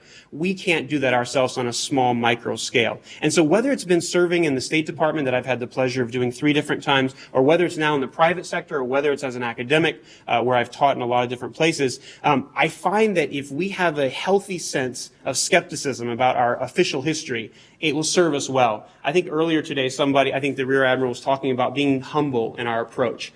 Does anybody like to be told how to do things? If anything, at your age, my parents told me I had to do this, you need to go to this type of school, Joshua. You need to do this type of thing. You should date this type of person. What do? The exact opposite. right? So when I'm a parent one day and have children, hopefully, Lord willing, inshallah, then I'm going to basically have the opposite reverse psychology, right? I'm going to be like, you should do all these horrible things. I'm not going to do that. It can't be cool if dad tells me to do that. And I think a little bit, we have that feeling with history sometimes too, where it's like, okay, well, George Washington said all these great things about not having alliances and about the founding republic, etc. But in some ways, George Washington, it's not about the words that he said, it's the actions that he had. Think about what George Washington represented. George Washington could have very easily become a king. He could have very easily been elected for 40 years. And when you look around history, he's the anomaly, not the rest of the countries. And so 200 and something years ago, this guy decided, okay, fine, they need me to be president. I need to kind of set this republic on the right path. He did his job, he served his terms, and then he left on his own volition. He wasn't forced out. He came right back to this place. He chose to come back here than to continue serving in that way, because the service to his nation, in terms of the sacrifice he was giving, was being able to abdicate that power in the right time. That's a lesson that a lot of countries, particularly in the Middle East, have not learned yet. When you think about Gaddafi in Libya, when you think about major kingdoms throughout that region, countries that, quite frankly, the United States has strategic interests. All of you that drive can thank those relationships for the price of oil in some ways. We tend to choose stability and strategic interest over our values as a nation. There's always a conflict in history, and there's always a conflict in this country between those values that we talk about in terms of being the nation that's a beacon on the hill. And the number of people that I've interacted with who are Syrian refugees as a result of what's happening there or other places in the world, they look at me and they say, wow, if only I could have been born American. Man, I wish I could. And you say, you have that opportunity. You could immigrate to the United States. Spend 7 years, be here. And it just excites me in some ways, because the way they look at our country is with this hope and this kind of new lens. And if people who are not even Americans see us in that own light, we should be a reflection for them. But we also have to be able to look at a mirror. And there are people who claim to be more American than somebody else. And I've got the right gospel truth, whether it's in religion or whether it's in history. And we have to be careful in those perspectives. We have to be able to look at those things, because in some ways you can always find a certain set of facts to back up whatever it is you want to say. There's a lot of facts out there, and you can string them together in a certain way, a historical narrative that will give you a certain perspective. When you think about what's happening right now in Syria and Iraq, it's troubling in a lot of ways. A lot of people ask me, why do we even care? We have all these horrible things that are happening. The Amtrak train just derailed. We have schools that can't even afford it. I know many of you come from communities where you're really blessed and honored to be able to go to the school you go to and even take an AP class. You have friends that don't have those same abilities. Why are we going to another country and spending literally billions of dollars to do that? Well, I would argue that it serves our own self-interest. And the way we talk sometimes, and our political leaders tend to tell us things, is misleading sometimes at best, because of the fact that we tend to say, oh yes, it's for their good. These poor people in the Middle East, all these poor people in Asia, we need to help them in some ways. In some ways, by helping others, I think you'll learn as you grow up in some ways and you go on to do these things. Any of you guys, how many of you done service projects? How many times when you've done a service project and you're supposed to be helping someone else, have you been helped in turn, right? I think that's the beauty of service, and that's the beauty of international relations. And so if we go into the world and say, we've got the right way, the only way to have democracy, the only way to have a capital economy, the only way to have an electoral system and a presidential system is the way we do it, then we come across as arrogant, and we become exactly what we react against, whether it's our parents or other people who mean well, who really do love us, but they so often are pushing us in a direction we don't feel comfortable with. And I think as a nation, we have to learn that. The second thing I will say is this. So often, because of the fact that other people have painted us in a certain place, they tell us this is what it means to be an American. This is what it means to be from Virginia. This is what it means to be a high school student from whatever school it is. And this is what it means to be an AP history and government person. They're going to paint you. You're a nerd. You're a wonk, whatever else. I'm here to tell you that the nerds ultimately win, right? The nerds and the wonks, it is okay, and it's okay to be proud of those things. I was a proud athlete. I played in college as well. But I will tell you, ultimately, I made a choice that I knew that this muscle was going to get me a lot further than any other muscle. And I think it's great that we have professional athletes and everything else. But to make a difference in this world, both as role models, you also have to use this. The best athletes, whether it's Michael Jordan, who's my personal favorite, otherwise, they also use their brains, and they've been some of the greatest role models we have around the world. And I think one of the most important things we can learn from that is that you never stop learning. Just because you finished your exam, congratulations, awesome. I'm so glad you guys are done with that. You can kind of kick back and enjoy the fruits of your labor, but you never stop learning. And the further I've gotten, I have a PhD from Princeton, I have a master's from Yale, I have an undergraduate from University of Richmond, a lot of those schools I know you guys want to go to. I can assure you that the further I've gone on in my academic career, the more classes I've taught, the more I realize the less I know. And I think that's okay, and it's actually exciting. When you finally are able to let go of the fact that you will never be able to know everything in this world, you're able to actually learn. And so when you meet somebody for the first time who's a new immigrant from Somalia or whether it's Syria or somewhere else, you can learn from them. I have this weird background of having grown up in Asia, in Japan, and spending a lot of my time in the Middle East trying to explain what America's doing in the world. And people are always like, that's such a weird combination, Dr. Walker. Asia and the Middle East? I'm like, actually, you know what? It makes a lot of sense. The world is rapidly becoming more and more globalized. You guys, just by the fact that you're holding this really powerful computer in your pocket and you guys are tweeting and doing all the other live stuff you're doing, are 100 times ahead of what our parents and what our grandparents are. With this device right here, you can talk to anybody in the entire world as long as they have internet access. My parents who live in Japan, I can call them up right now. I can look at them and see them through Skype or FaceTime or whatever else it is. This gives you incredible power. But with that power comes incredible responsibility, right, as you guys have taught in whatever tradition you come from. And so whether it's engaging with an ISIS sympathizer on Twitter or whether it's following these crazies that are out there on Facebook or Instagram or Wikidiac or whatever else things are out there, this gives us incredible power, but also comes with a lot of challenge. And so before you get on this and start engaging with the ISIS sympathizer, which I do not recommend, by the way, it's very clear I don't think that's a good idea. Let professionals handle that. You can represent your values and who you are, because if you don't know who you are individually and if you don't work on your own self, I think somebody earlier today asked the Rear Admiral a question about the fact, okay, well, where does change start? It always starts with us. And I think of the same way. You know, a lot of people call me an expert on Turkish politics or Japanese politics. I don't give advice to the Turkish government or the Japanese government when I'm not asked, but I certainly give a lot of advice unsolicited to our own government, because I want this country to be the best country it can be. And you as the future leaders are going to be people who ultimately do that. And you can't do that if you don't take the history that you've just learned and apply it to the present. When the people are rioting and when people are on the streets of Tahrir Square or Taksim Square or any of these places you've seen in the news, it's clear to me that the only way that you're able to have those voices come together is by understanding from where they've come. And when you think about the breakup of the Ottoman Empire 100 years ago that led to what we currently have in the Middle East, and you think about where we are today with U.S. policy that seems to be kind of looking at this and saying, what do we do?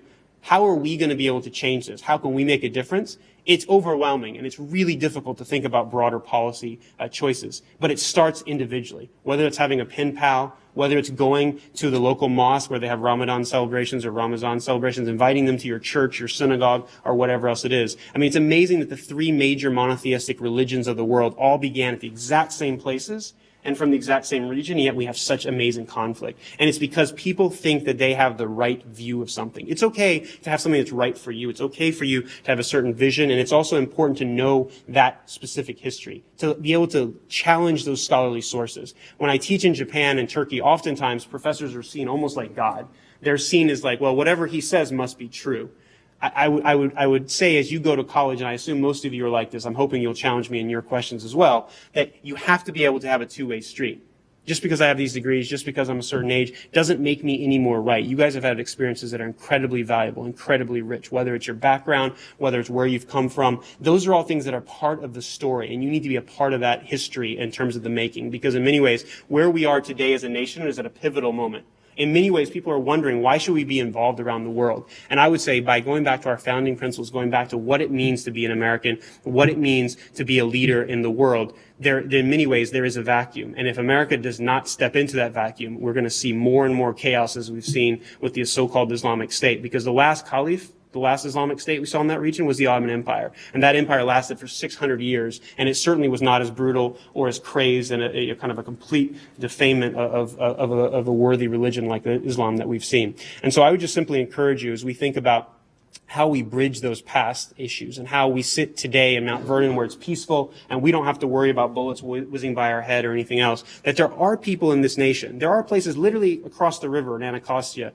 where you and I would not feel that safe walking into. And so here we are out there lecturing the world on how to do certain things, and we have not gotten it right at home. So we need to be incredibly humble. We need to be able to go back to our own stories, our own personal narratives, and make those connections. Let me give you a last story before I know I want to get on to some questions. I had the privilege of serving in Turkey during a very difficult time. In 2004, right after the war in Iraq in 2003, Turkey was very opposed to the war in Iraq, and the population was 100% against, maybe not 100%, 90-something percent against the war in Iraq. And President Bush came for an official visit to Turkey for a NATO summit. And I had the privilege of working with the U.S. Embassy, and I was able to be a special assistant where I was basically in charge of taking care of a press bus. Now, those of you that have dealt with press people, how many of you want to be journalists?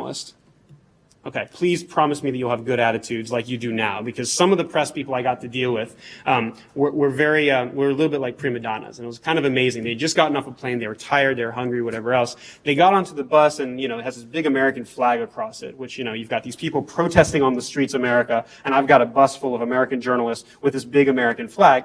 It's like taking a red flag and waving it in front of a bull. Literally, it was causing rioting everywhere we went. And so everything went smoothly. President Bush came and had his meetings with the president of Turkey, had all these meetings with NATO. We were trying to get the bus back to the airport.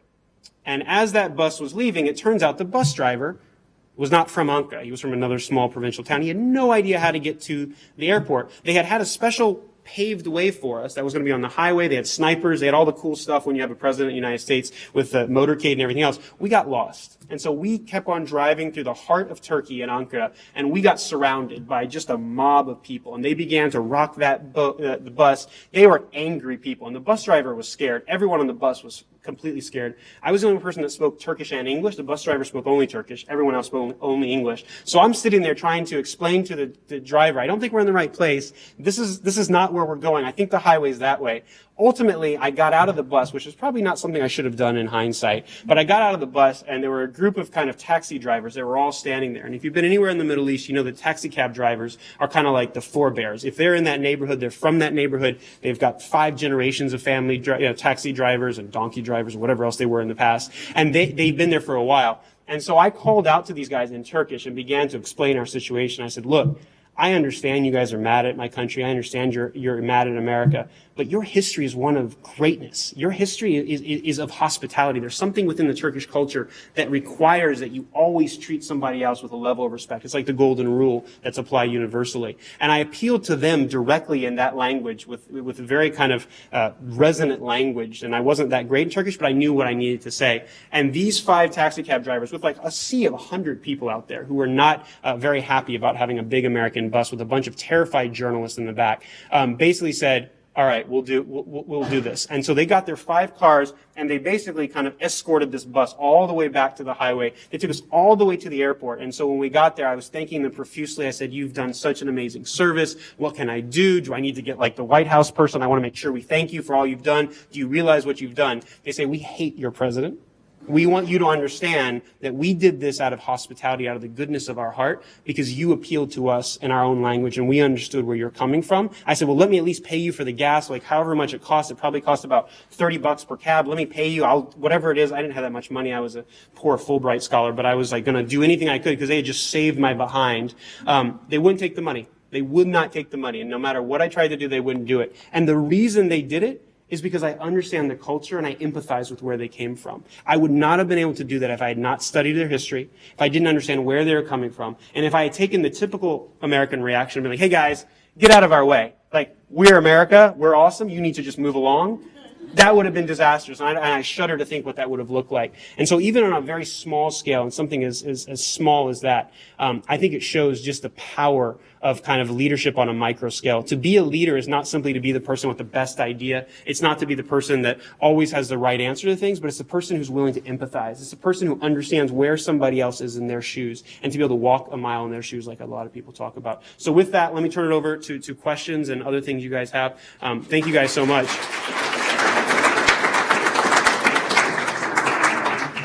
Dr. Walker has laid down the gauntlet for challenging questions. I want to open it up to the room. And also, if you want to share your Twitter handle. Yeah. Just so if you guys are tweeting, it's pretty easy. It's Dr. Jaywalk. It's really hard to get a name like Joshua Walker with handles out there, so I'm not being presumptuous. It's just DRJWALK.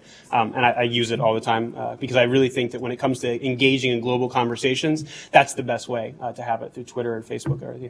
Right. So we got some hands there, Lucy, on Lucy's side. Go ahead. Hi.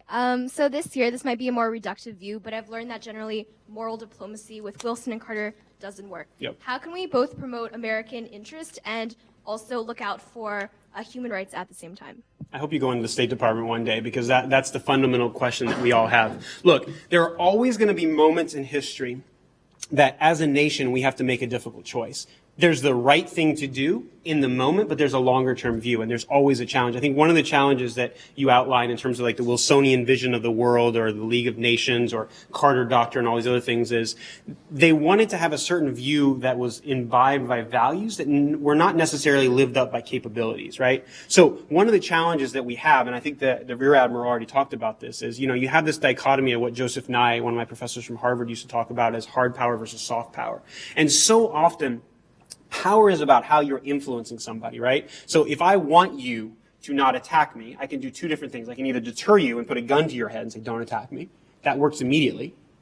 But in the long run, what does that probably do? Probably makes them angry at me and say, you know what, one day, when I'm big enough, I'm strong enough, when I get a gun, I'm going to take you down. As opposed to saying, what is your grievance? What's your problem? Okay, you think America has too much wealth. You think that we have too many things. It's like, actually, why don't you come to America and see what it's like? I tend to find that the people who are the most anti-American still love Coca-Cola. They still love jeans, and they still love McDonald's and Hollywood. I mean, it's hilarious to me. I'll be sitting in any part of the Muslim world, pick any spot, and somebody will be spewing anti-American stuff. You guys are just self-righteous. You're horrible. You've done this to us, this. They have every reason in the world to feel that way. Because when you look at the Muslim world, and I'm talking about everywhere from Morocco to Indonesia, there's a history there of having been victimized, being colonized time and time again. And so we're just one more group of these people. And we kind of sit here and say, we're not empires. We're not an empire. What are you talking about? But when you look at the way in which the United States often is perceived around the world, you have that feeling. And that goes to the heart of the question of kind of moral interest versus strategic interest. I think I happen to be someone who over time believes very strongly in the moral values of this country. And I really do think you have to have those. You have to have principles by which you lead, just like we talked earlier about the principles of leadership. But I also have become pretty realistic over time. And so if I'm going to say that I'm going to fix all the problems of the world in the Middle East, I need to be prepared for the fact there's some really bad dudes in the Middle East. And there's nothing I can do. Like the example I just gave in Turkey would not work if I went to Syria. If I went to Syria and was like, hey guys, I'm here. Like, hey, let's talk about things.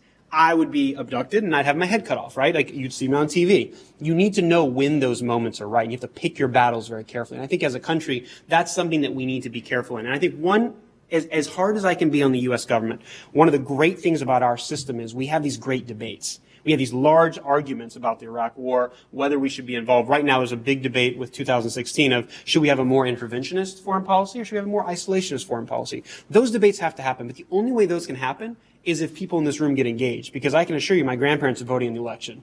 But a lot of us are going to forget. We're not going to go. It's just not interesting. There's a primary coming up on June 9th. What's that? Nobody cares. You have to be engaged as citizens.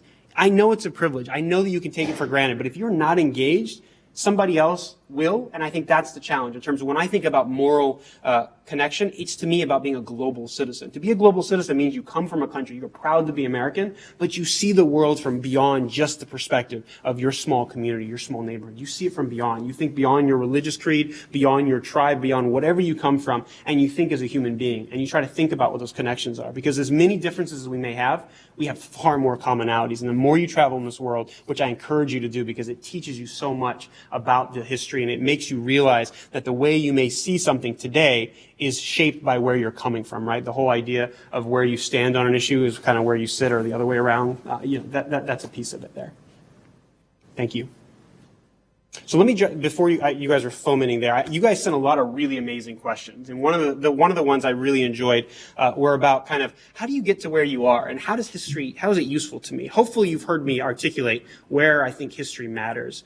But I think one of the challenges that we have is we live in a very linear society sometimes. People want to know what you've done. So when you're applying for colleges, what did you get on your SATs? What extracurriculars did you do? What did you get on the AP exam? How many AP classes did you take? We're very kind of metrics driven. I think that's really great. It's important to have metrics because metrics allow you to be merit based. I'm not just picking you because I like you or because you're the son of somebody, which happens in lots of places around the world and happens here, unfortunately, as well.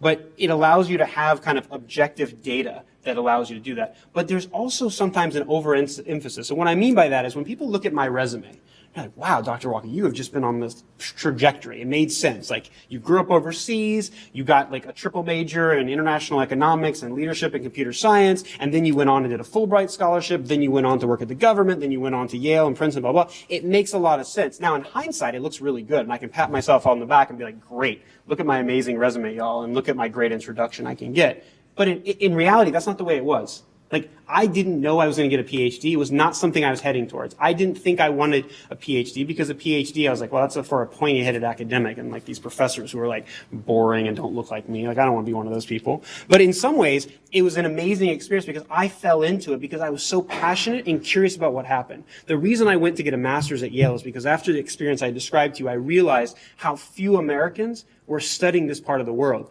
Turkey falls in between Asia and Europe. It's part of the Muslim world, but it's also a big member of the North Atlantic Treaty Organization. It always gets forgotten. There are lots of experts on these areas. And so I said, well, if nobody else is going to do it, I should do it. So let me start studying it. And I did it because I was passionate about it. I believed in it. And I think you have to follow your passions. If you don't, if you're just trying to get a business degree because that's what you think will make you the most money, or you're trying to become a doctor because that's what your mom always wanted you to be, or dad wanted you to be, or a lawyer, or whatever else it is, eventually it will catch up with you because you will not be happy and you'll have a midlife crisis at some point. You might have a crisis in college.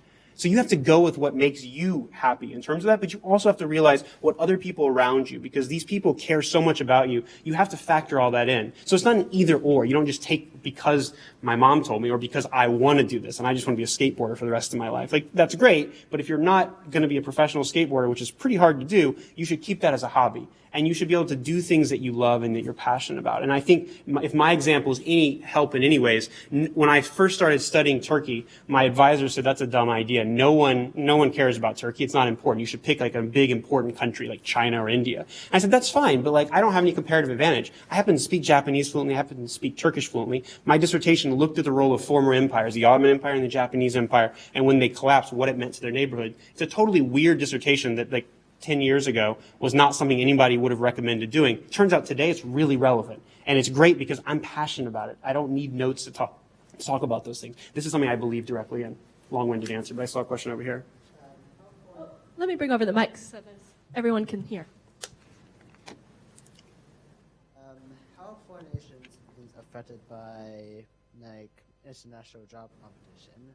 For every job immigrants get, that means less jobs for Americans.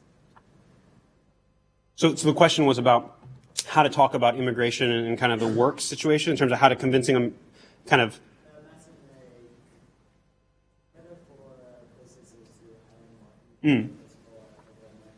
Yeah. I mean, you've asked a very partisan and political question, but I'll give you a... Could you repeat the question? Yeah, so the question was, is it better for businesses to hire immigrants or hire kind of Native Americans, is what I understood the question to be. I think as one of the things that's made America great is our immigration policy. Most of us even myself, I came 400 years ago, like, I'm about as white as you can get. I'm like super white. I'm like honky boy, right? But I grew up in Japan, so I don't even know what that means. The thing about that is my history doesn't make me any more American, because when my forefathers came, there were other people in this land. And I always joke, and it's only tongue in cheek, my people committed genocide. My people had slaves, and my people have been atoning for that sin since then. And even though I have no responsibility, I did not do any of those things, and my grandparents are lovely people, by the way, and the great-grandfathers I'm sure were too, but they lived in a certain period of time.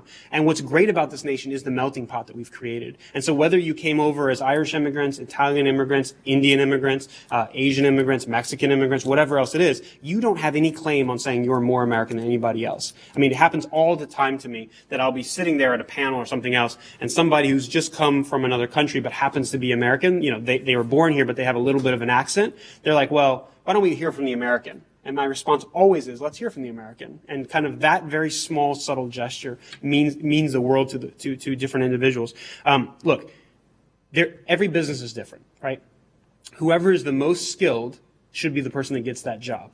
There are certain sectors in which, we protect, right? Like there are certain affirmative action types of things, whether it's in colleges or everything else, because you can't ignore the historical injustices that my lineage has committed, and as a result, I need to be able to appreciate how important diversity is. And I think that diversity includes immigrants, right? Because so often the immigration policies now in 2015 are very different than they were 50 years ago. Because America's a big, wide open country, wanted as many people to come as possible. Many of your parents may have come over for the first time because they saw opportunity here. How many of those Syrian refugees, how many of the Somali refugees have those same opportunities? I would like to be a champion for them, because ultimately they are going to repay this country tenfold in a way that unfortunately you and I are never going to be able to do, because in some ways we take this for granted. This is the only thing we've ever known. We know that the internet works, we know the water works, we know all these things are happening. Maybe our politics is a little ridiculous sometimes, but it works mostly. We don't know what it's like to live in fear because of who we are. And maybe some of you do know what that is in terms of live in fear of who you are. And that's a tragedy and something we are always working for. You know, this country is not called the perfect union. It's called a more perfect union. And we're always striving towards that piece. And part of that perfect union can only be fulfilled when we are able to bring in everyone. We, in some ways, have to model the United Nations that we want to live in. Because when I go around the world and I talk to different people, to me, the most powerful asset that Americans have are the people that come from those communities. And so if I'm a business owner and I need high tech in Silicon Valley, it's going to be that most of the students currently graduating with those skill sets, with computer science, et cetera, happen to be Asian, right? They're coming from China, they're coming from India, they're coming from other places. And so I want to be able to diversify that field as well. I want more people in this room to go do that. I want you to become scientists. I want you to become musicians and all these things. I don't want to see, oh,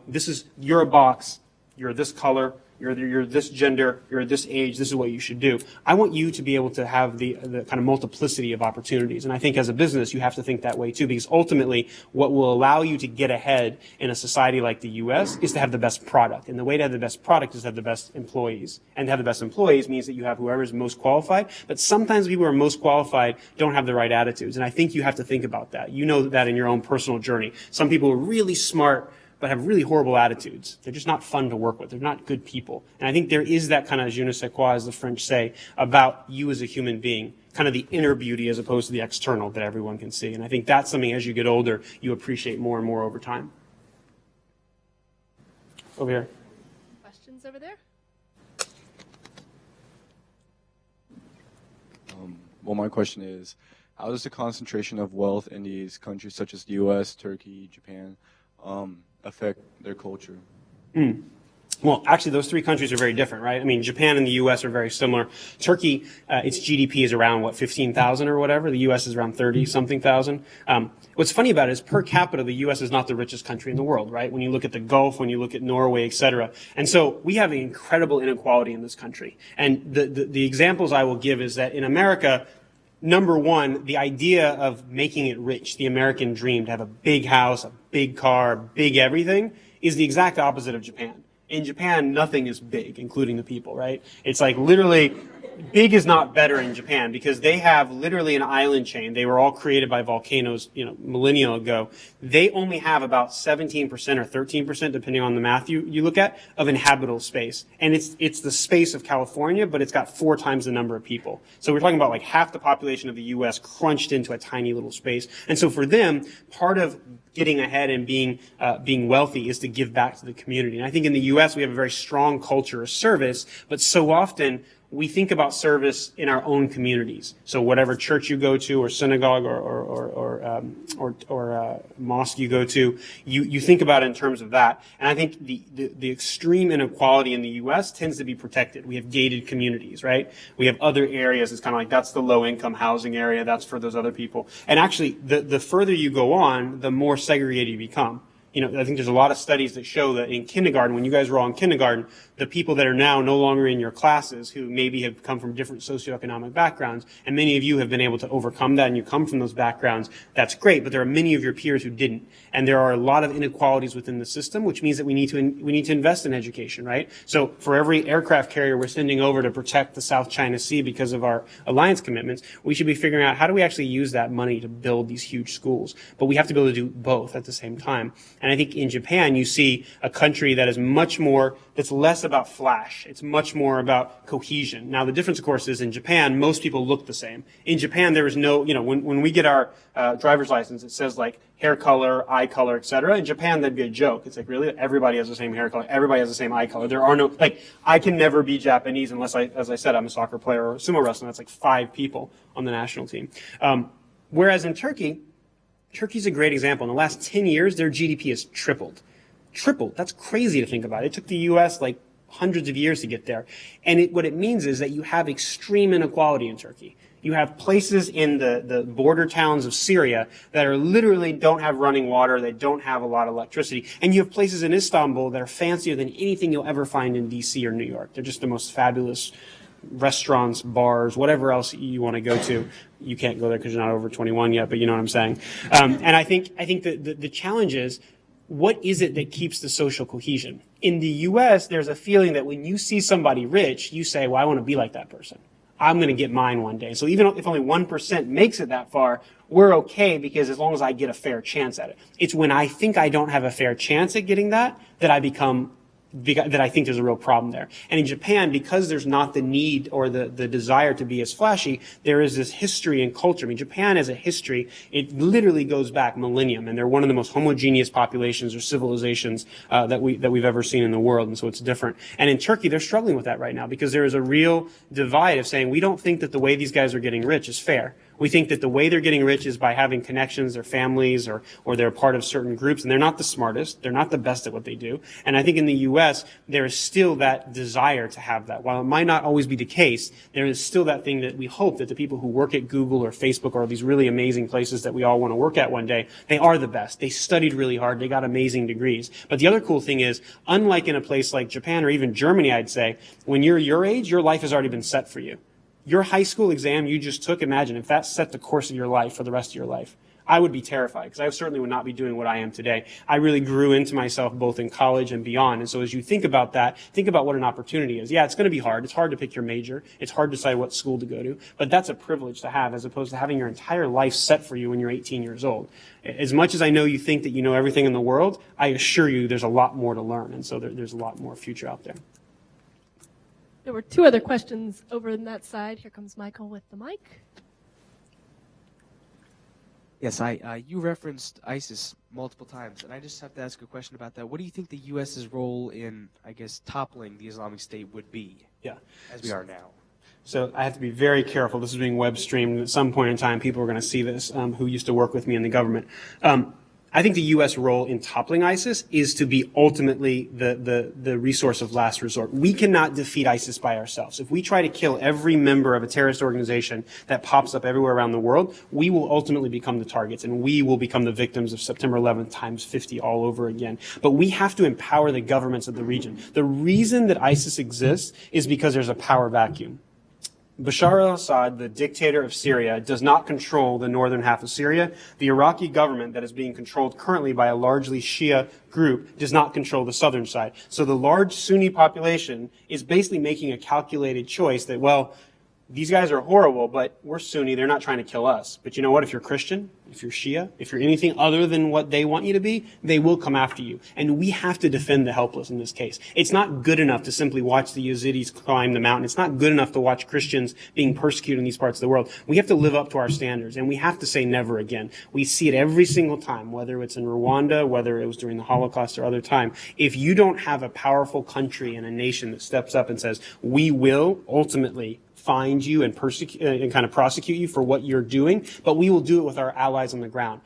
4 years ago when ISIS was beginning to get kind of off the ground, and it wasn't called ISIS at the time, it was called Al-Qaeda or Al-Nusra and these other groups, I was a big proponent of thinking that the U.S. should have taken a more strong leadership role in that. And I've been disappointed by the fact the U.S. has not taken a larger role, but I'm also disappointed by other countries in the world. Turkey has had very strong views on what needs to happen in Syria. They need to be more involved. And we as an international community, this is not just on the United States. So I think the United States' role is to be the international convener of last last resort. It's not about the U.S. doing it ourselves. It's about us training and equipping. That's why when you hear these things out there, the thing that frustrates me is, we say we're doing training and equipping, but we have like 100 guys doing these things. We need 10,000 guys. And it shouldn't be our guys on the front line fighting these guys, because ultimately that just helps their propaganda. It's like, oh, look, the great Christian nation is here to kind of defeat Islam. It's like, try to say that when you're fighting a Turkish person, because they're Sunni Islam, they're Sunni Muslim too. What's your excuse when you kill them? And when you look at the eyes and the kind of tears of a widow who's covered, like, don't give me this, the malarkey you're telling me about you representing the Islamic State. And we also have to be very clear. Some people in this country, with the rhetoric they use, particularly on places like Fox News and otherwise, is they try to equate ISIS with Islam. And there's nothing further from the truth. If any of you have actually experienced kind of people of Muslim faith who are true to their belief, in some ways, as a Christian, and I'm a Christian, I find more in commonality because of the spiritual faith that we share. Even though we they call it Allah, I call it Jesus. We all have these different views on things. And so the only way to defeat ISIS is not just on the battlefield, but it's through political compromise and also figuring out where the root cause here is. It's because people are scared and they've lived in a power vacuum for the last couple of years. And when we went into Iraq the first time, and then the second time, and now the third time, we each time have tried to look for a short-term solution like a Band-Aid, and we have not fully addressed the root causes. And then there's a question right here, and we've got time for 2 more questions. So let me ask just one from the internet here. What would you say is the most significant event in history that pertains to your job? Wow. I mean, I could be really epistemological here and be like, before and after Christ is really important, et cetera. But, I think it's really, really hard. I think there's a different answer for every aspect of this. But I would say that for me personally, September 11th changed a lot for me, because there are 2 things I would say. September 11th and also March 11th. A couple years ago in Japan, the tsunami, the big earthquake tsunami. My parents live in Japan, like I told you. I was afraid that they had been lost. Like, when you look at the thousands of people that died, it was the largest earthquake we had ever seen. So on a personal level, that deeply affected me. And 3/11 made me go back to my past. And I had not been working on Japan up until 4 years ago. And I said, you know what? There are very few scholars on Japan, just like there are very few scholars on Turkey. I want to go back to that. I happen to speak the language. I think that if you're going to be a scholar, you got to learn the languages of the people you're studying. You can't it's not good enough to just look at them from afar and kind of study them analytically. You got to be a part of it. You got to be part of the people. So for me, 3/11 personally brought me back into Japan. And I think 9/11, when 9/11 happened, I was actually in Morocco of all places. And so, the first attack happens and we're watching on CNN, and I happened to be there with my friend who happened to be Jewish, who wore a big Star of David. So we're sitting there in a coffee shop watching what just happened. And as we're watching, the second plane hits the tower, and, it just all hell broke loose. Sorry, pardon my French, but like everything went nuts, and we both said, we're under attack. What are we going to do? And then all of a sudden, every time we looked around, somebody was looking at us, and I was like, hey, you might want to cover your star. And he's like, oh, I'm scared. So he takes his star off, and, in some ways, people came up to us on that day and they said, are you American? And I have to ashamedly say to you that on many occasions, I didn't lie to anyone. If somebody asked me if I was American, I didn't answer the question. But a lot of times they said, oh, where are you from? You must be from New Zealand. I was like, yeah, mate. Yeah, I don't know what New Zealand. I don't know what a New Zealander, a Kiwi sounds like. I do now, actually. I have friends who are Kiwi. But I was so scared in that moment because no one knew what had happened. But what happened after that was phenomenal. The king shut down the airport. He shut down the hotels. And basically, we were staying in a hotel. We had nowhere to go. And so we're sitting in a soup kitchen eating some soup. Not like a homeless shelter, but actually a soup place where they sell soup. And a guy named Mohammed came in, and he only spoke French, and my friend spoke a little bit of French. So we had a whole conversation kind of like in pygmy English, because neither of us I didn't speak Arabic and he didn't speak English. So we're going back and forth. He invited us to his house. We went back to his house, and his mother cooked us the most amazing couscous. We stayed 3 days there. You can imagine my poor mother was devastated because she didn't hear from me after 9/11. She knew I was in Morocco. And so only afterwards did I tell her. But that, I think, affected me in a very personal way. So I know we've got the next panel. I see one question. I did want to take one more question from the room. I think you got the mic. First, I'd like to start by thanking you very much for speaking here. And my question mainly involved the fact that you served at the State Department, and I'm really interested in like foreign affairs and stuff. So like, what advice would you have for someone who's looking to go work for the State Department? Awesome. Thank you guys. You may think that it's like, oh, it's so great you took your time to come, but actually I get far more out of this than you guys do. I hate to admit it to you because you should never admit that as a speaker, but I really enjoy thinking about the next generation because ultimately, if anything I said today resonated or if there's any ability to go out and think about what the world looks like, that matters far more to me. On to the specific question. All of you, number one, should care about foreign affairs. Even if you don't think that it's interesting and you're not into politics, you'd rather look at what's happening in People magazine or on MTV or whatever else people watch these days. I clearly don't watch enough TV. I think that what's happening in the world, you're going to be the most globalized generation and the most globalized leaders we've ever had. No matter what career path you're going to go into, you will always have a global component to it. Everything that we do in this country, everything that we buy in this country, everything that we try to be in this country is not only because of the shoulders of the giants that we stand on from history, but also because of the relationships we have around the world. And so because it's so much cheaper to make this plastic bottle, probably not in the United States, or most of the parts of this phone that are theoretically an American phone are probably made in places like China or other places, you will have to be paying attention to foreign affairs. I also think that diplomacy and the way we've traditionally thought about it is changing because diplomacy is no longer being, carried out by people who look like me who are wearing pinstripe suits and have a little, kind of kick in our walk and say, I'm a diplomat. It's by people like you guys. Ambassadors are no longer just the people that have the titles, but each of you represents your country and your family and your own individual background when you go around. And so to be able to stay in touch with that, number one, you got to be an avid consumer of news. And whether that's news through your Twitter feed or whether that's through Facebook or whether it's through the newspaper you read online, you've got to be involved. But it's also, you've got to be smart in who you get your sources of information. So often the information sources that we have, if you don't diversify those information sources, you're getting the wrong thing and you're getting spin instead of news, right? And so whether it's taking the Foreign Service exam and going into the Foreign Service, which I encourage all of you to do, or whether it's serving in your local community, whether it's in the military sense of the word, or whether that's in a community service sense of the word, we all have a responsibility to be cultural ambassadors and to be citizen diplomats in everything we do. And so whether that's on a local level or whether it's on a grand scale where you guys get a chance to go around and speak to rooms like this of people, I hope that you will take that responsibility seriously, because if you don't understand where you're coming from and you understand that history, then you can never make that bridge. And to me, being a bridge is one of the greatest privileges you can ever have, of saying, look, I understand what it means to be American, but I also understand what it means to be Turkish or Japanese or Muslim or whatever else that is, and to help bring people closer together, because it's much easier to hate somebody that you don't know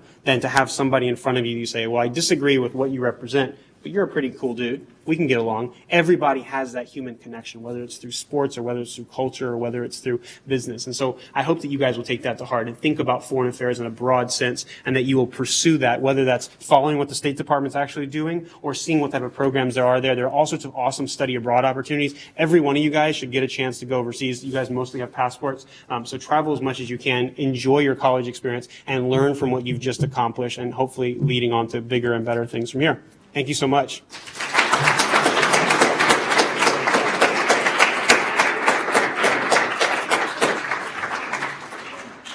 Thank you very much. I want to invite to the podium then now Dr. Doug Bradburn again, who you met this morning, and he'll be introducing the panelists. And we're going to do a little stage setup and mic setup so we can get the room ready for all four of them to join us.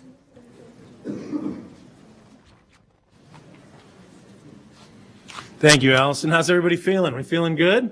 Holding it together? This session will be a lot of conversation.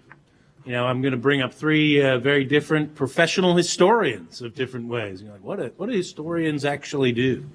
And some of you may think history is something that happened in the past, but you've heard a lot today about its important and continuing relevance in a lot of different leaders and lives. History continues to be rewritten because the present is constantly changing. And history helps us understand why the world looks the way it looks. And the questions we ask about the world are changing as the world changes.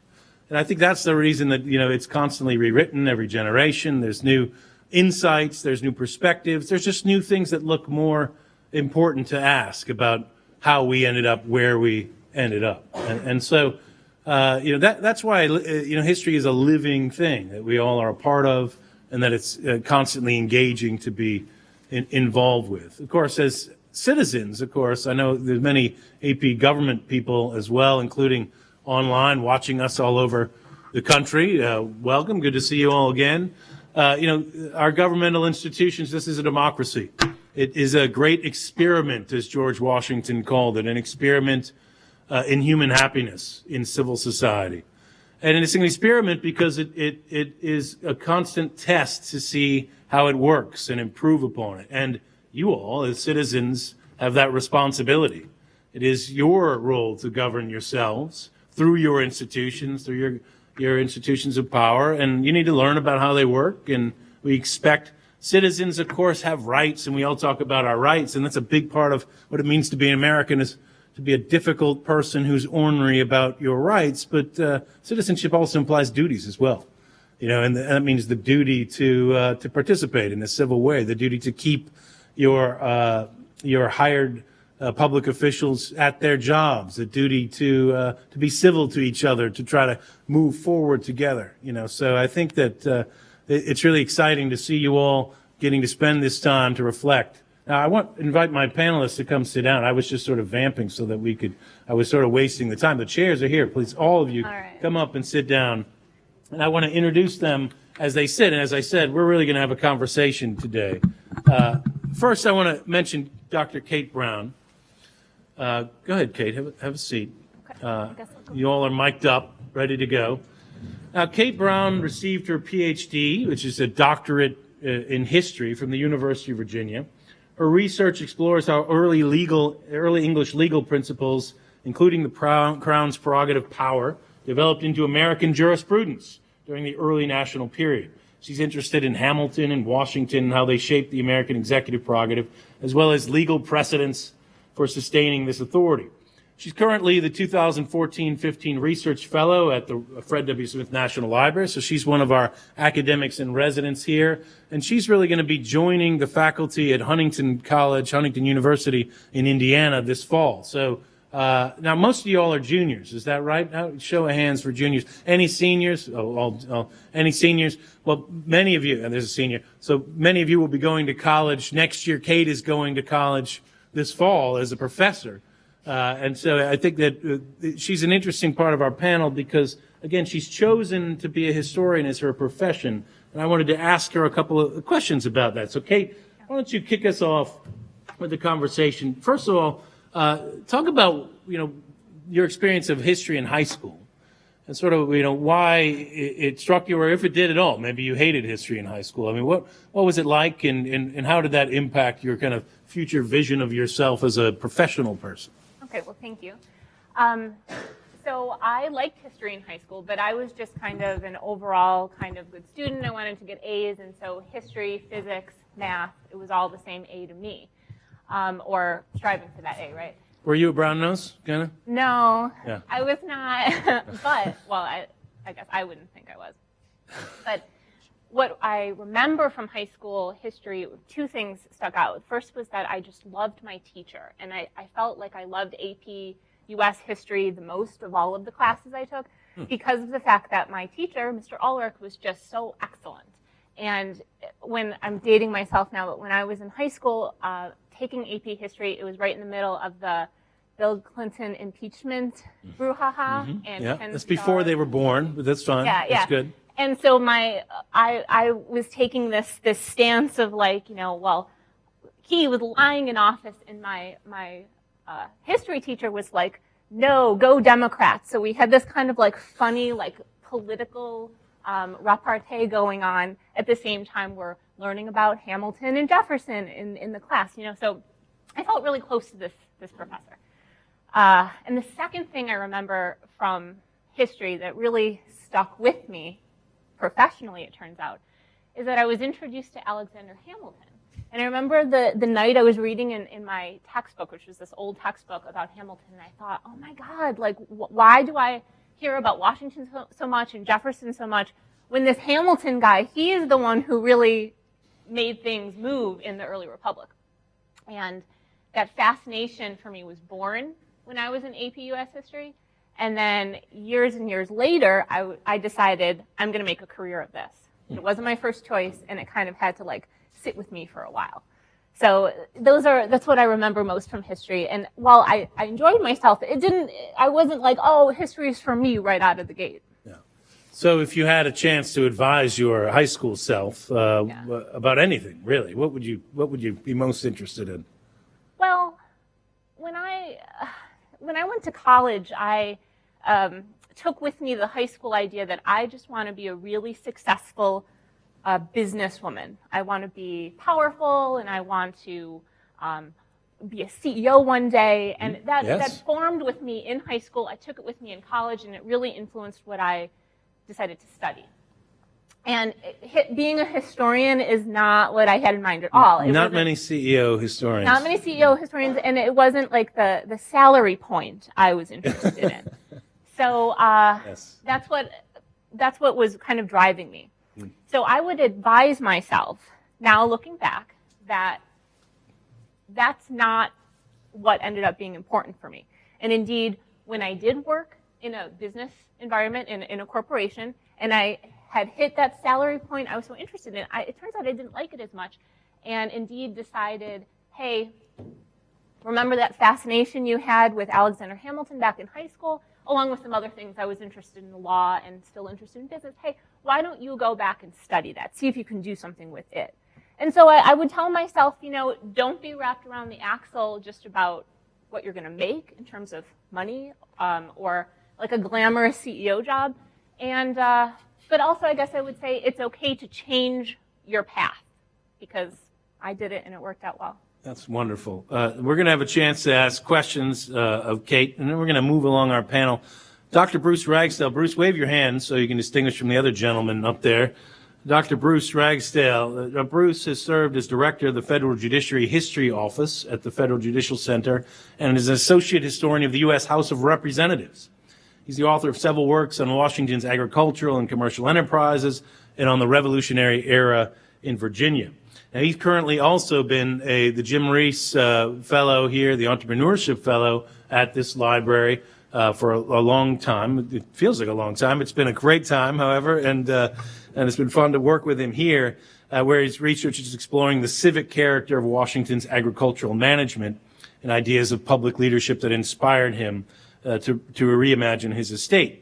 Now, so Bruce, you obviously have had a splendid career now, and you've actually now retired from your active governmental role. So we'll just take a moment to reflect a little bit first on what do you remember from high school history, and then I want to talk to you a little bit about what you did as a government employed historian. Yeah. History was my favorite subject, so I started in this. I knew what I wanted to do. I knew I wanted to teach. I remember my junior year in high school, there was a student-teacher day, and they would have us give a lecture, and I remember now I gave a lecture on railroads to the West. Fascinating. I came home from that, and I said, I want to be a teacher. I didn't even know how you did that. It was only when I went to college that I realized you could keep going to school and studying history, and I thought that was great. But my commitment was to teaching, and then I ended up doing very different things, and most of my career was spent as a public historian for the federal government. Worked first in the Congress for the House of Representatives, and then for 20 years working for the federal courts. And so the first thing I had to learn in those jobs was how to present history to very different audiences from what you would present them to, how you present history if you were teaching. And it really makes you rethink what's important about history, how people engage in understanding their own history, what about narrative that they really like, as opposed to what you would do if you were just an academic historian. So it really took me in very different directions that I think still affects my work, even when I'm working on traditional, more scholarly books like I'm working on here at Mount Vernon. You know, one of the things with academic history versus public history is that academics seem to always want to make things really complicated, and they're right to make it complicated because the past is complicated, the present's complicated and messy, and the public just wants to know, well, so what? What are you telling me? Why does this matter? I mean, how do you marry those two challenges? When you make it so obvious, is it just screwing up the history entirely, or you know, no, yeah, but yeah. I think where you do is, if you're talking to a public audience, the most important thing is to tell a story. That's how people engage history. That's how they relate to their own history or the history of another country. Is they don't want to hear the principles that are drawn out of that or the theoretical underpinnings of the story you're telling. They want to know what people did in the past and how they confronted various challenges and problems, and that's how you And I think it's how you best engage students, no matter what forum you're teaching. So, okay, so here, you want to tell stories. Let me get you a chance to tell a story, Bruce. So you have a time machine and you've gone back to your earlier self in high school, and you are this gentleman arrives on the door stoop. What is the story you tell your younger self in high school?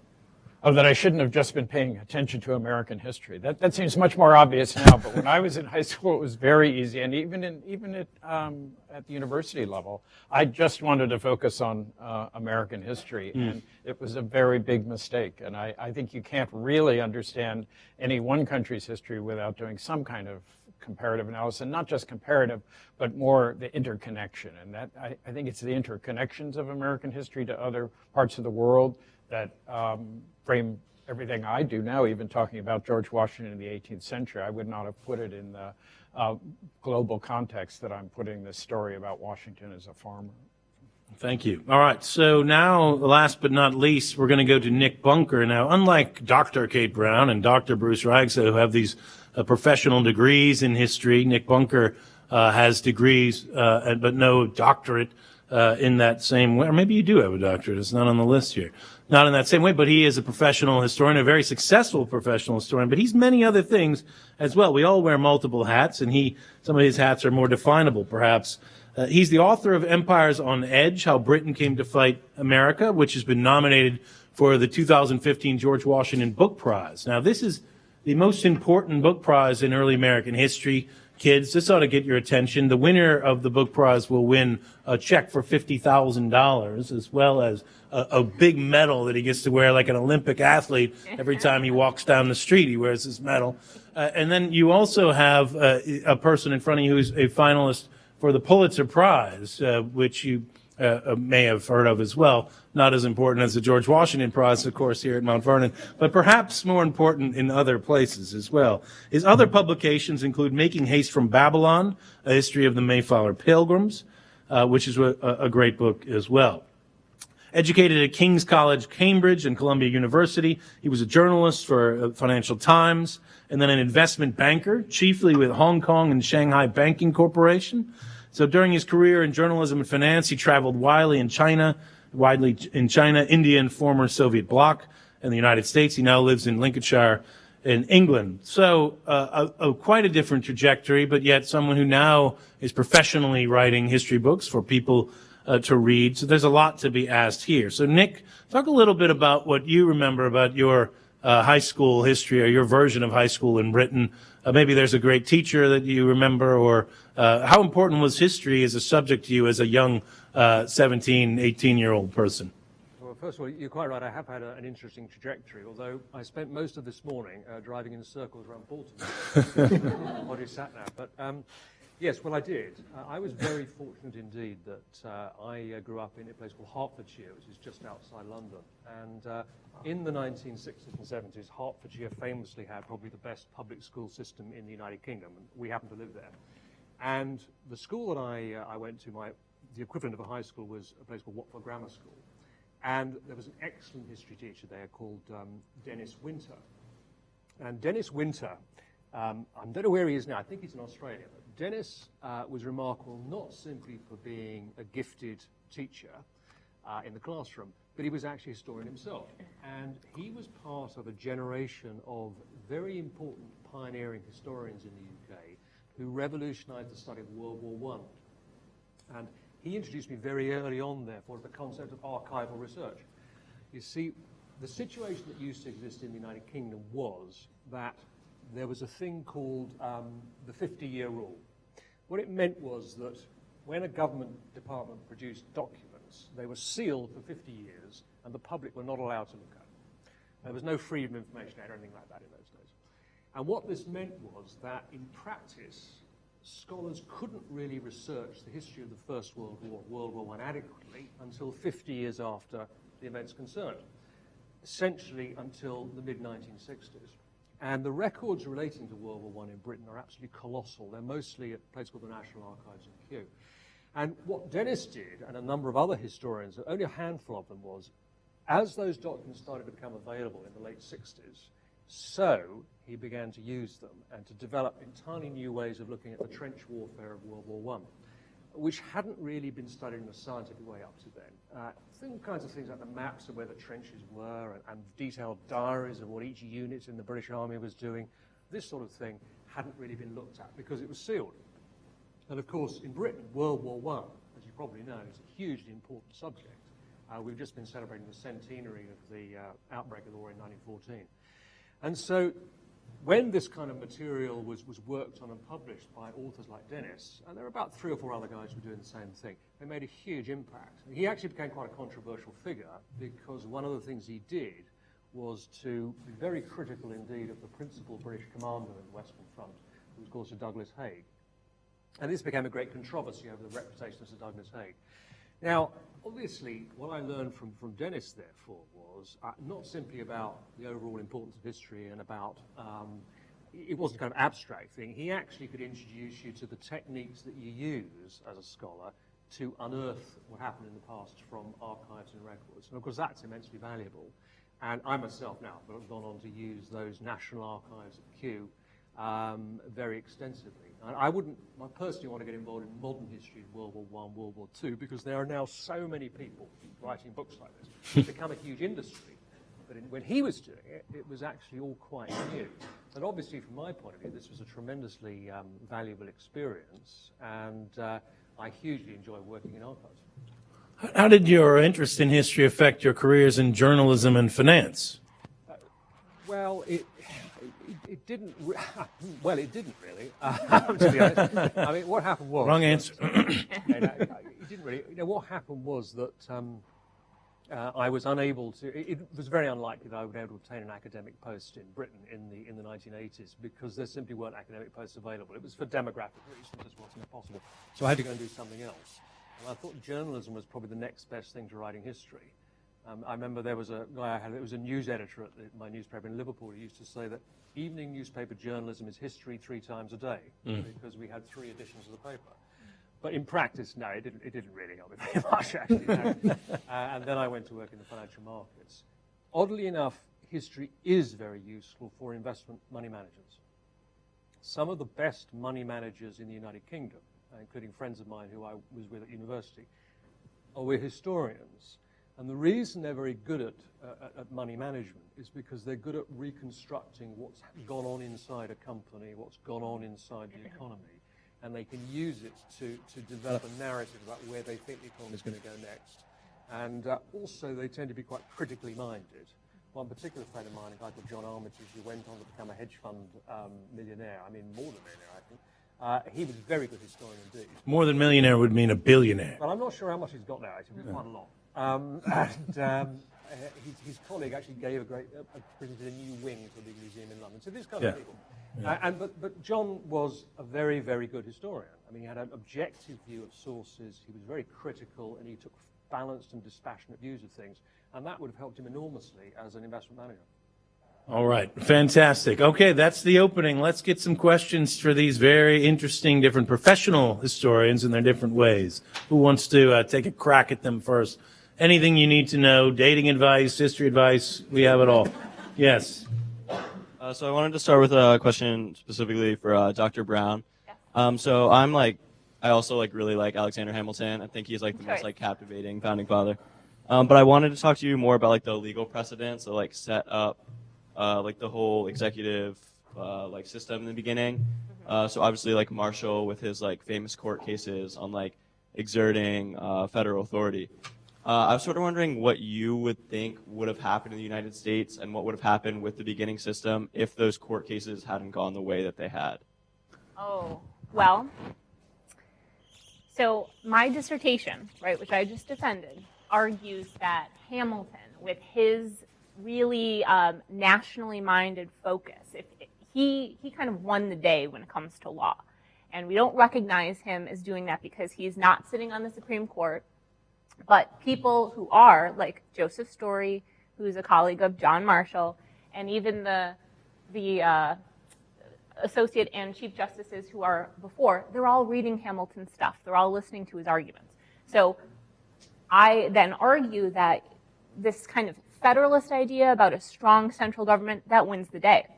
So if those justices were not sitting on the court, if they didn't decide cases the way they did, I think that we would have had much less of a powerful Congress with Article 1, Section 8 powers. If you look at the Constitution, that's where Congress is authorized to act. So if Marshall didn't decide that the bank was actually really necessary, that sets precedence for kind of other robust reading of federal power. So I think it would be, I think we could have a stronger conversation about states being more sovereign if indeed federal court precedent didn't go the way it actually did. I think Hamilton really won the day in that way. So. Excellent. What a kickoff. Great question. They don't all have to be history questions. Yes, you. Oh. Audience, picture one coming in. Oh, Twitter. Scholars out there. Question is, how do you apply history knowledge or what you've learned in civics knowledge in your personal lives rather than your professional lives? Go for it. A personal life question. Anyone? I win a lot of arguments because I know Yeah. history, like arguments about history, about historical things, but also about current events. And I do this with my parents who, fancy themselves historians because they read the books too. And I'm like, no. I can answer that in better detail. And also with my boyfriend, I win a lot of arguments. What an enjoyable way to spend the holidays, Kate. Just arguing about history. That's what I would say. Fantastic. One of you, gentlemen. I actually would follow up on what Nick said about his friends in the finance industries. I just think you learn by studying history that applies to everything you do professionally and personally and in your political judgment. It just asks you to take a much broader perspective of current events if you understand all the contingencies that you learn about historical study. Okay. Well, in my case, Could you use the mic? I think your other one. Slightly different. History is very relevant to my daily life and my wife's daily life because we actually live in a house that was built in the 12th century in Lincoln. Lincoln is probably A little older than Mount Vernon. We own a tiny bit. Not quite as large, actually, thank goodness. Lincoln has a wonderful medieval cathedral, and close to the cathedral are lots of houses were built at that period. House, the very one of those. And of course, there we're talking about a different dimension here, heritage dimension, which is obviously we're very committed to trying to restore and preserve this house in all its glory. And of course, that requires a huge amount of historical investigation. And in Britain, and there's a great kind of industry in Britain of people studying and unearthing pieces of buildings. That's really the primary relevance of history in my daily life. I'm not sure it's necessarily helped me very much in civics. But as I say, from an archaeological aesthetic point of view, it's very important. You mentioned earlier your wife was an interior designer. Does she do?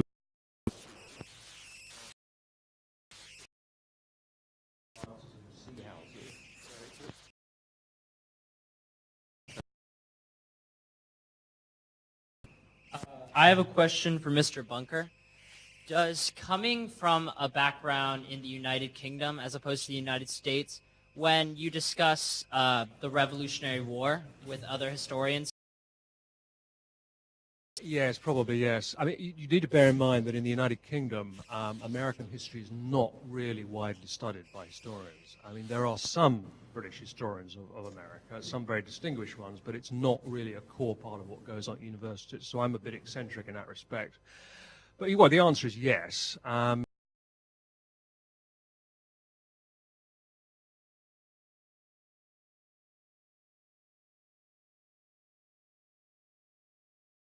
England was, or Britain was in the 18th century, which sometimes are a little bit unrealistic and insensitive to what was going on. I mean, well, I appreciate just how traditional a country England was prior to the 1830s, because that was when it was effectively when Roman Catholics were emancipated. It was when they introduced the new reform things. And you've got to appreciate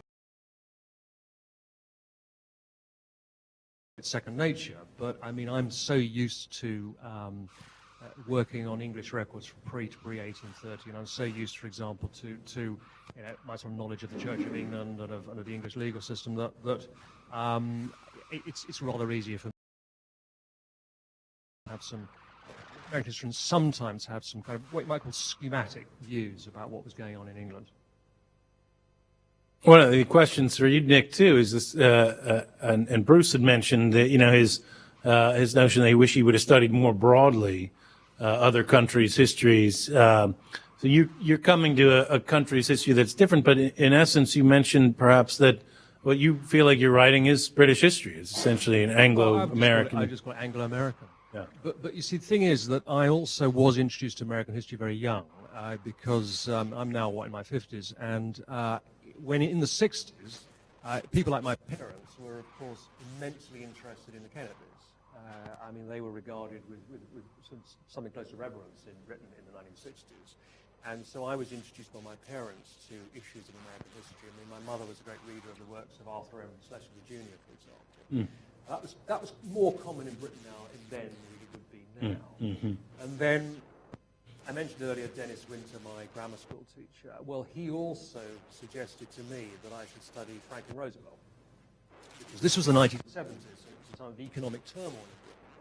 And he said, well, if you want to get a grip on issues to do with economics and history and finance all at the same time, Franklin Roosevelt and the New Deal is a very fruitful subject for inquiry. And indeed, I did that.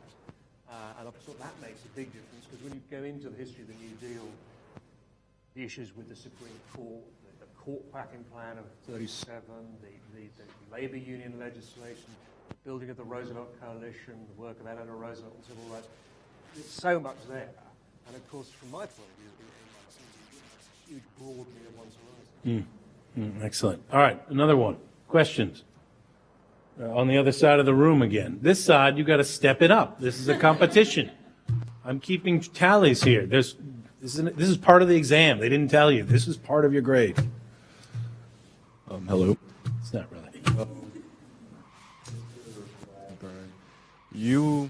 Me? Yes. Oh. You said, Mr. Bunker, you said he was successful. And my question is, this isn't directed towards anyone, but what is your guys' definition of successful? And please, no one quote Aristotle. All right, so go ahead. What does success mean? I guess in the context of being a historian, not as a human being. I do think they're different. Or you can be a philosopher king up here if you like. What he meant by successful, to be honest. Yeah. I just said he was a successful history writer. Well, I think there are various, obviously, different definitions. I mean, there are some historians, great popular historians like David McCulloch, for example, who do sell an awful lot of books. I mean, that's pretty rare these days to do. But I think from the point of view of being a successful historian in another sense, really it comes down to the extent to which you can develop arguments and accounts of what occurred, which will stand the test of time. I mean, the reality is that in the humanities, it's the test of time that you're really interested in. If you present an argument which is such that it survives over several decades and so on without being seriously challenged or without people finding flaws in it, then you've been successful. And there have been, I mean, there are some very successful historians out there in that sense. I mean, in the case of America in the 18th century, and Bernard Bailyn's work still represents a kind of monument. He wrote, Bernard Bailyn of Harvard, who wrote this absolutely wonderful book called Voyages to the West, which is a history of British and English, Irish, Scottish immigration into the United States, into what is now the United States in the 18th century. That's actually a magnificent book, which I don't think will probably ever be superseded.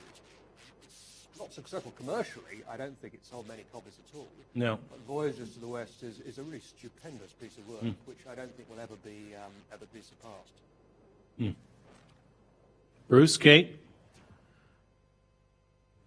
I think a successful historian changes the way people think about their own past, and that they don't just reaffirm people's assumptions, that history, if it's good, is always challenging and a little disturbing, and makes people just, like Balin's book that Nick talked about, it really does reconfigure the way people look at the early years of European settlement here.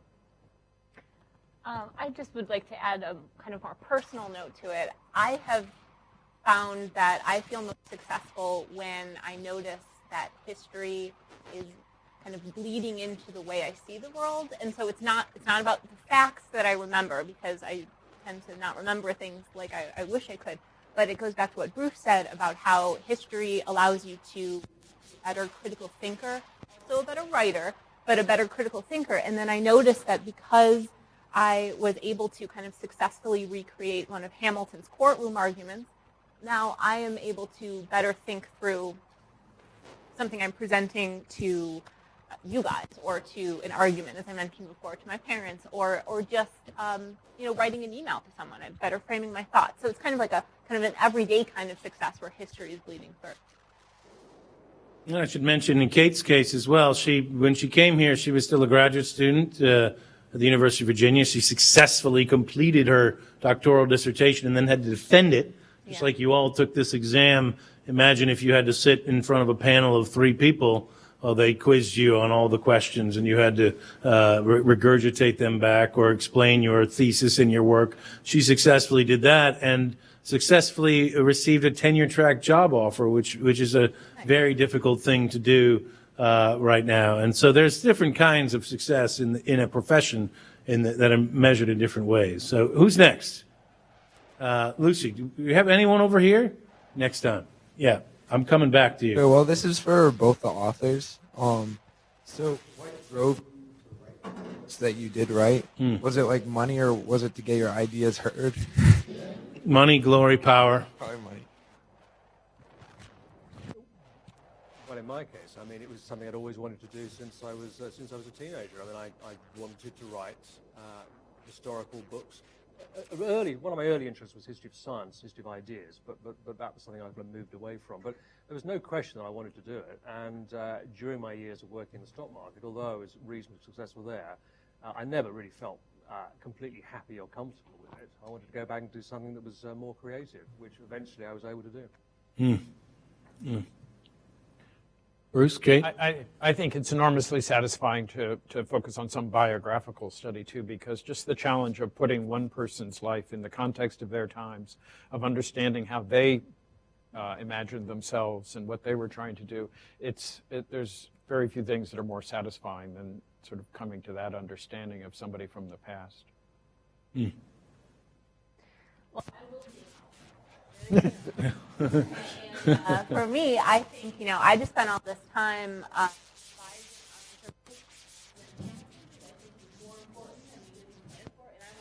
to back to my, even if they attack it, and even if they say your argument is false, I want them to read it. Yeah, in my case, I always wanted to be a writer. I mean, I dabbled in poetry and fiction and all sorts of things. And so that was always the thing driving me more than teaching, which is ultimately the route I took. But there's something satisfying about, recreating a subject in the way that historians can.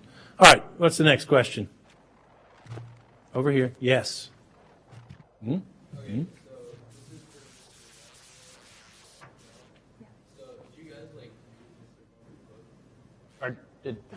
Did you read Mr. Bunker's book? I have not read it yet. I haven't either, but there's 4 prizes, and so you have to start somewhere and circle through all the nominees. There's 4 nominees. Sorry, I misspoke. So I'm through half of them. So I'll get there soon. 4 nominees for the George Washington Book Prize is what she's referencing. I have read Nick Bunker's book. Is there a particular question you want answered about this book, like how I would have rewritten it, or where it was wrong, or the great thing about Nick Bunker's book, and it would be very accessible to all of you, particularly having just finished AP History. It's a beautifully written book. I mean, he's an incredible writer, and that is a really serious challenge for historians who sometimes can get weighed down in technicalities and detail. And he really brings the story, as Bruce said, the stories to life. Real human beings were confronted with stuff they couldn't control and stuff they could control, and it was in a great moment of transitional importance, in world history, and he captures it in a dynamic fashion. So I would suggest read that book. Yes. It's available, I think, for only $15.99 now. Download it on Kindle. Who else? What do we have next? Yes, sir, right there, or is there someone else, Lucy? Go ahead.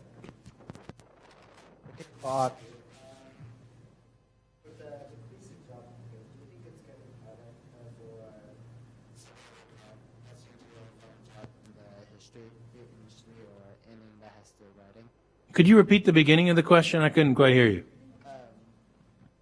With the decreasing job market, do you think it's getting harder for a person to go and find a job in your kind of field? It's a question about jobs. On it. As An academic job market. it's definitely harder to find the kind of professor job history, like that kind of. If you're thinking about teaching or historical materials to classrooms that are coming to Mount Vernon, or learning something about the history of a policy station somewhere in Washington, D.C. Are available. Think differently about how you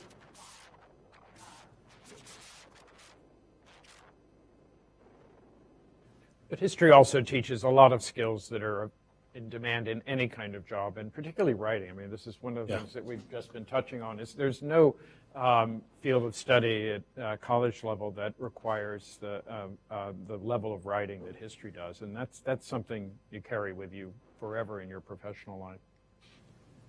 Yeah, the other thing, of course, occurs to me is the military. I mean, this is something which may not be obvious, but I mean, certainly in Britain, traditionally within the military, within the armed services, the study of history has always been very important. I mean, the British used to particularly study the American Civil War, strangely enough.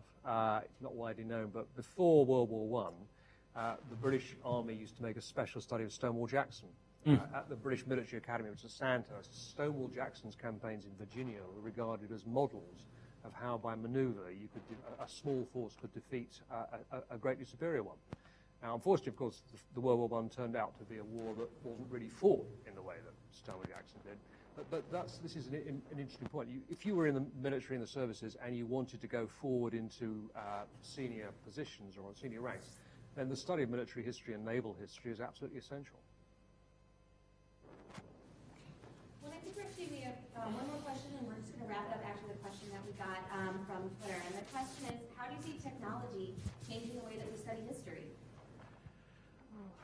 Enormously. Nothing else, just the digitization of historical documents allows a kind of research that was never, ever possible, that you can do keyword searches on newspapers or letters, and it's just, even sources that are quite familiar can now be accessed in a way that they never could before. Yeah, I mean, that's absolutely right. I mean, in reality, this really ought to be a kind of golden age of historical research, because the speeding up of research by digitization and electronic means has been a huge boon. I mean, for example, with my work, people often ask me, how do you find all these things? And I say, well, these days, relatively few of the documents that I use have actually been digitized, but there are electronic catalogues in the UK, and there's a thing called the National Register of Archives, and it's possible to order documents in advance. So basically, if you go to an archive depository, you basically can get at everything you want very rapidly, and probably scholars these days can probably make 50% more use of their time than they would have done 30 or 40 years ago. Digitization also helps enormously, as my colleague suggests, with things like newspapers, where newspapers are a tremendously important source to do with the 18th century. But traditionally, newspapers were hard for scholars to use because you had to use microfilms. You had to spend, and microfilms are very tiring to build. Often like that.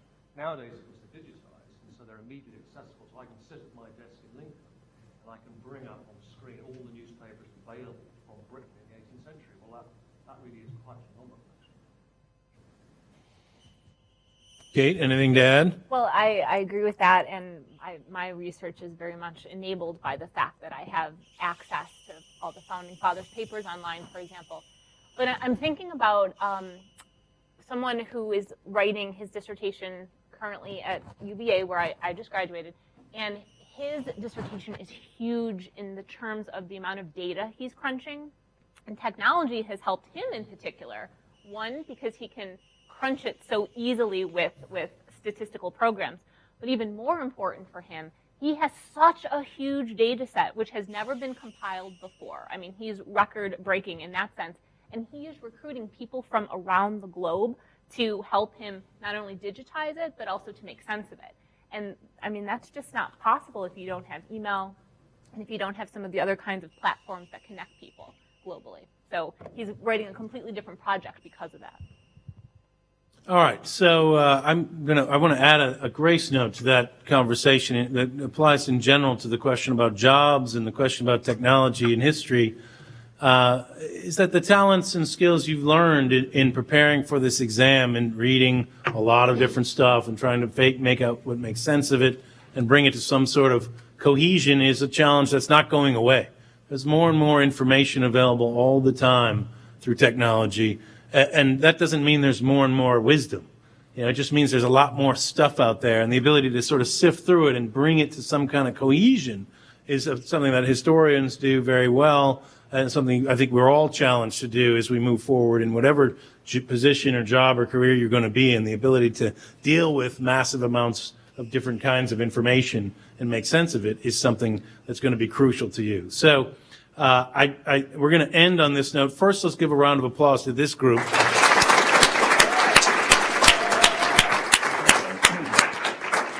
Secondly, let's give a round of applause to you guys in this room all day. Look at that. Good job. I wanted to mention our partners, of course, Smithsonian Institution, the World Affairs Council. I also want to mention in particular Jay Whitcliffe. Jay is here. Jay, stand up over there in the corner. Jay, all right, round of applause. Jay is a great example of how one person can make something happen. It was Jay's idea to do this program, to do a program now that's going to be, as seen by 30 schools around the country. Next year we'll probably have much more than that. All of you students in this room, to bring together an opportunity to talk about the importance of the work you've just done in your exams and how they're going to impact your life moving forward from different kinds of perspectives in an interactive way. It just goes to show the power of individuals. I mean, you're sitting in your seats here right now because of Jay, so you can blame him, but you can also congratulate him because this is how things get done. You can have an impact, on other people and yourself in a fundamental way by acting upon ideas that are great. So I wanted to thank Jay personally. Now, the live stream of this event will still be available for you and your parents and friends to watch when you're looking for more edification or perhaps a good laugh. But it will be available on our website. You can also keep sending us tweets out there. If you have tweets for these particular scholars, we'll make sure that they get back to you. So with that, I think we'll call the day to a triumphant close. Again, I'm Doug Bradburn from Mount Vernon, thanking you all for tuning in this Scholars to Leaders program.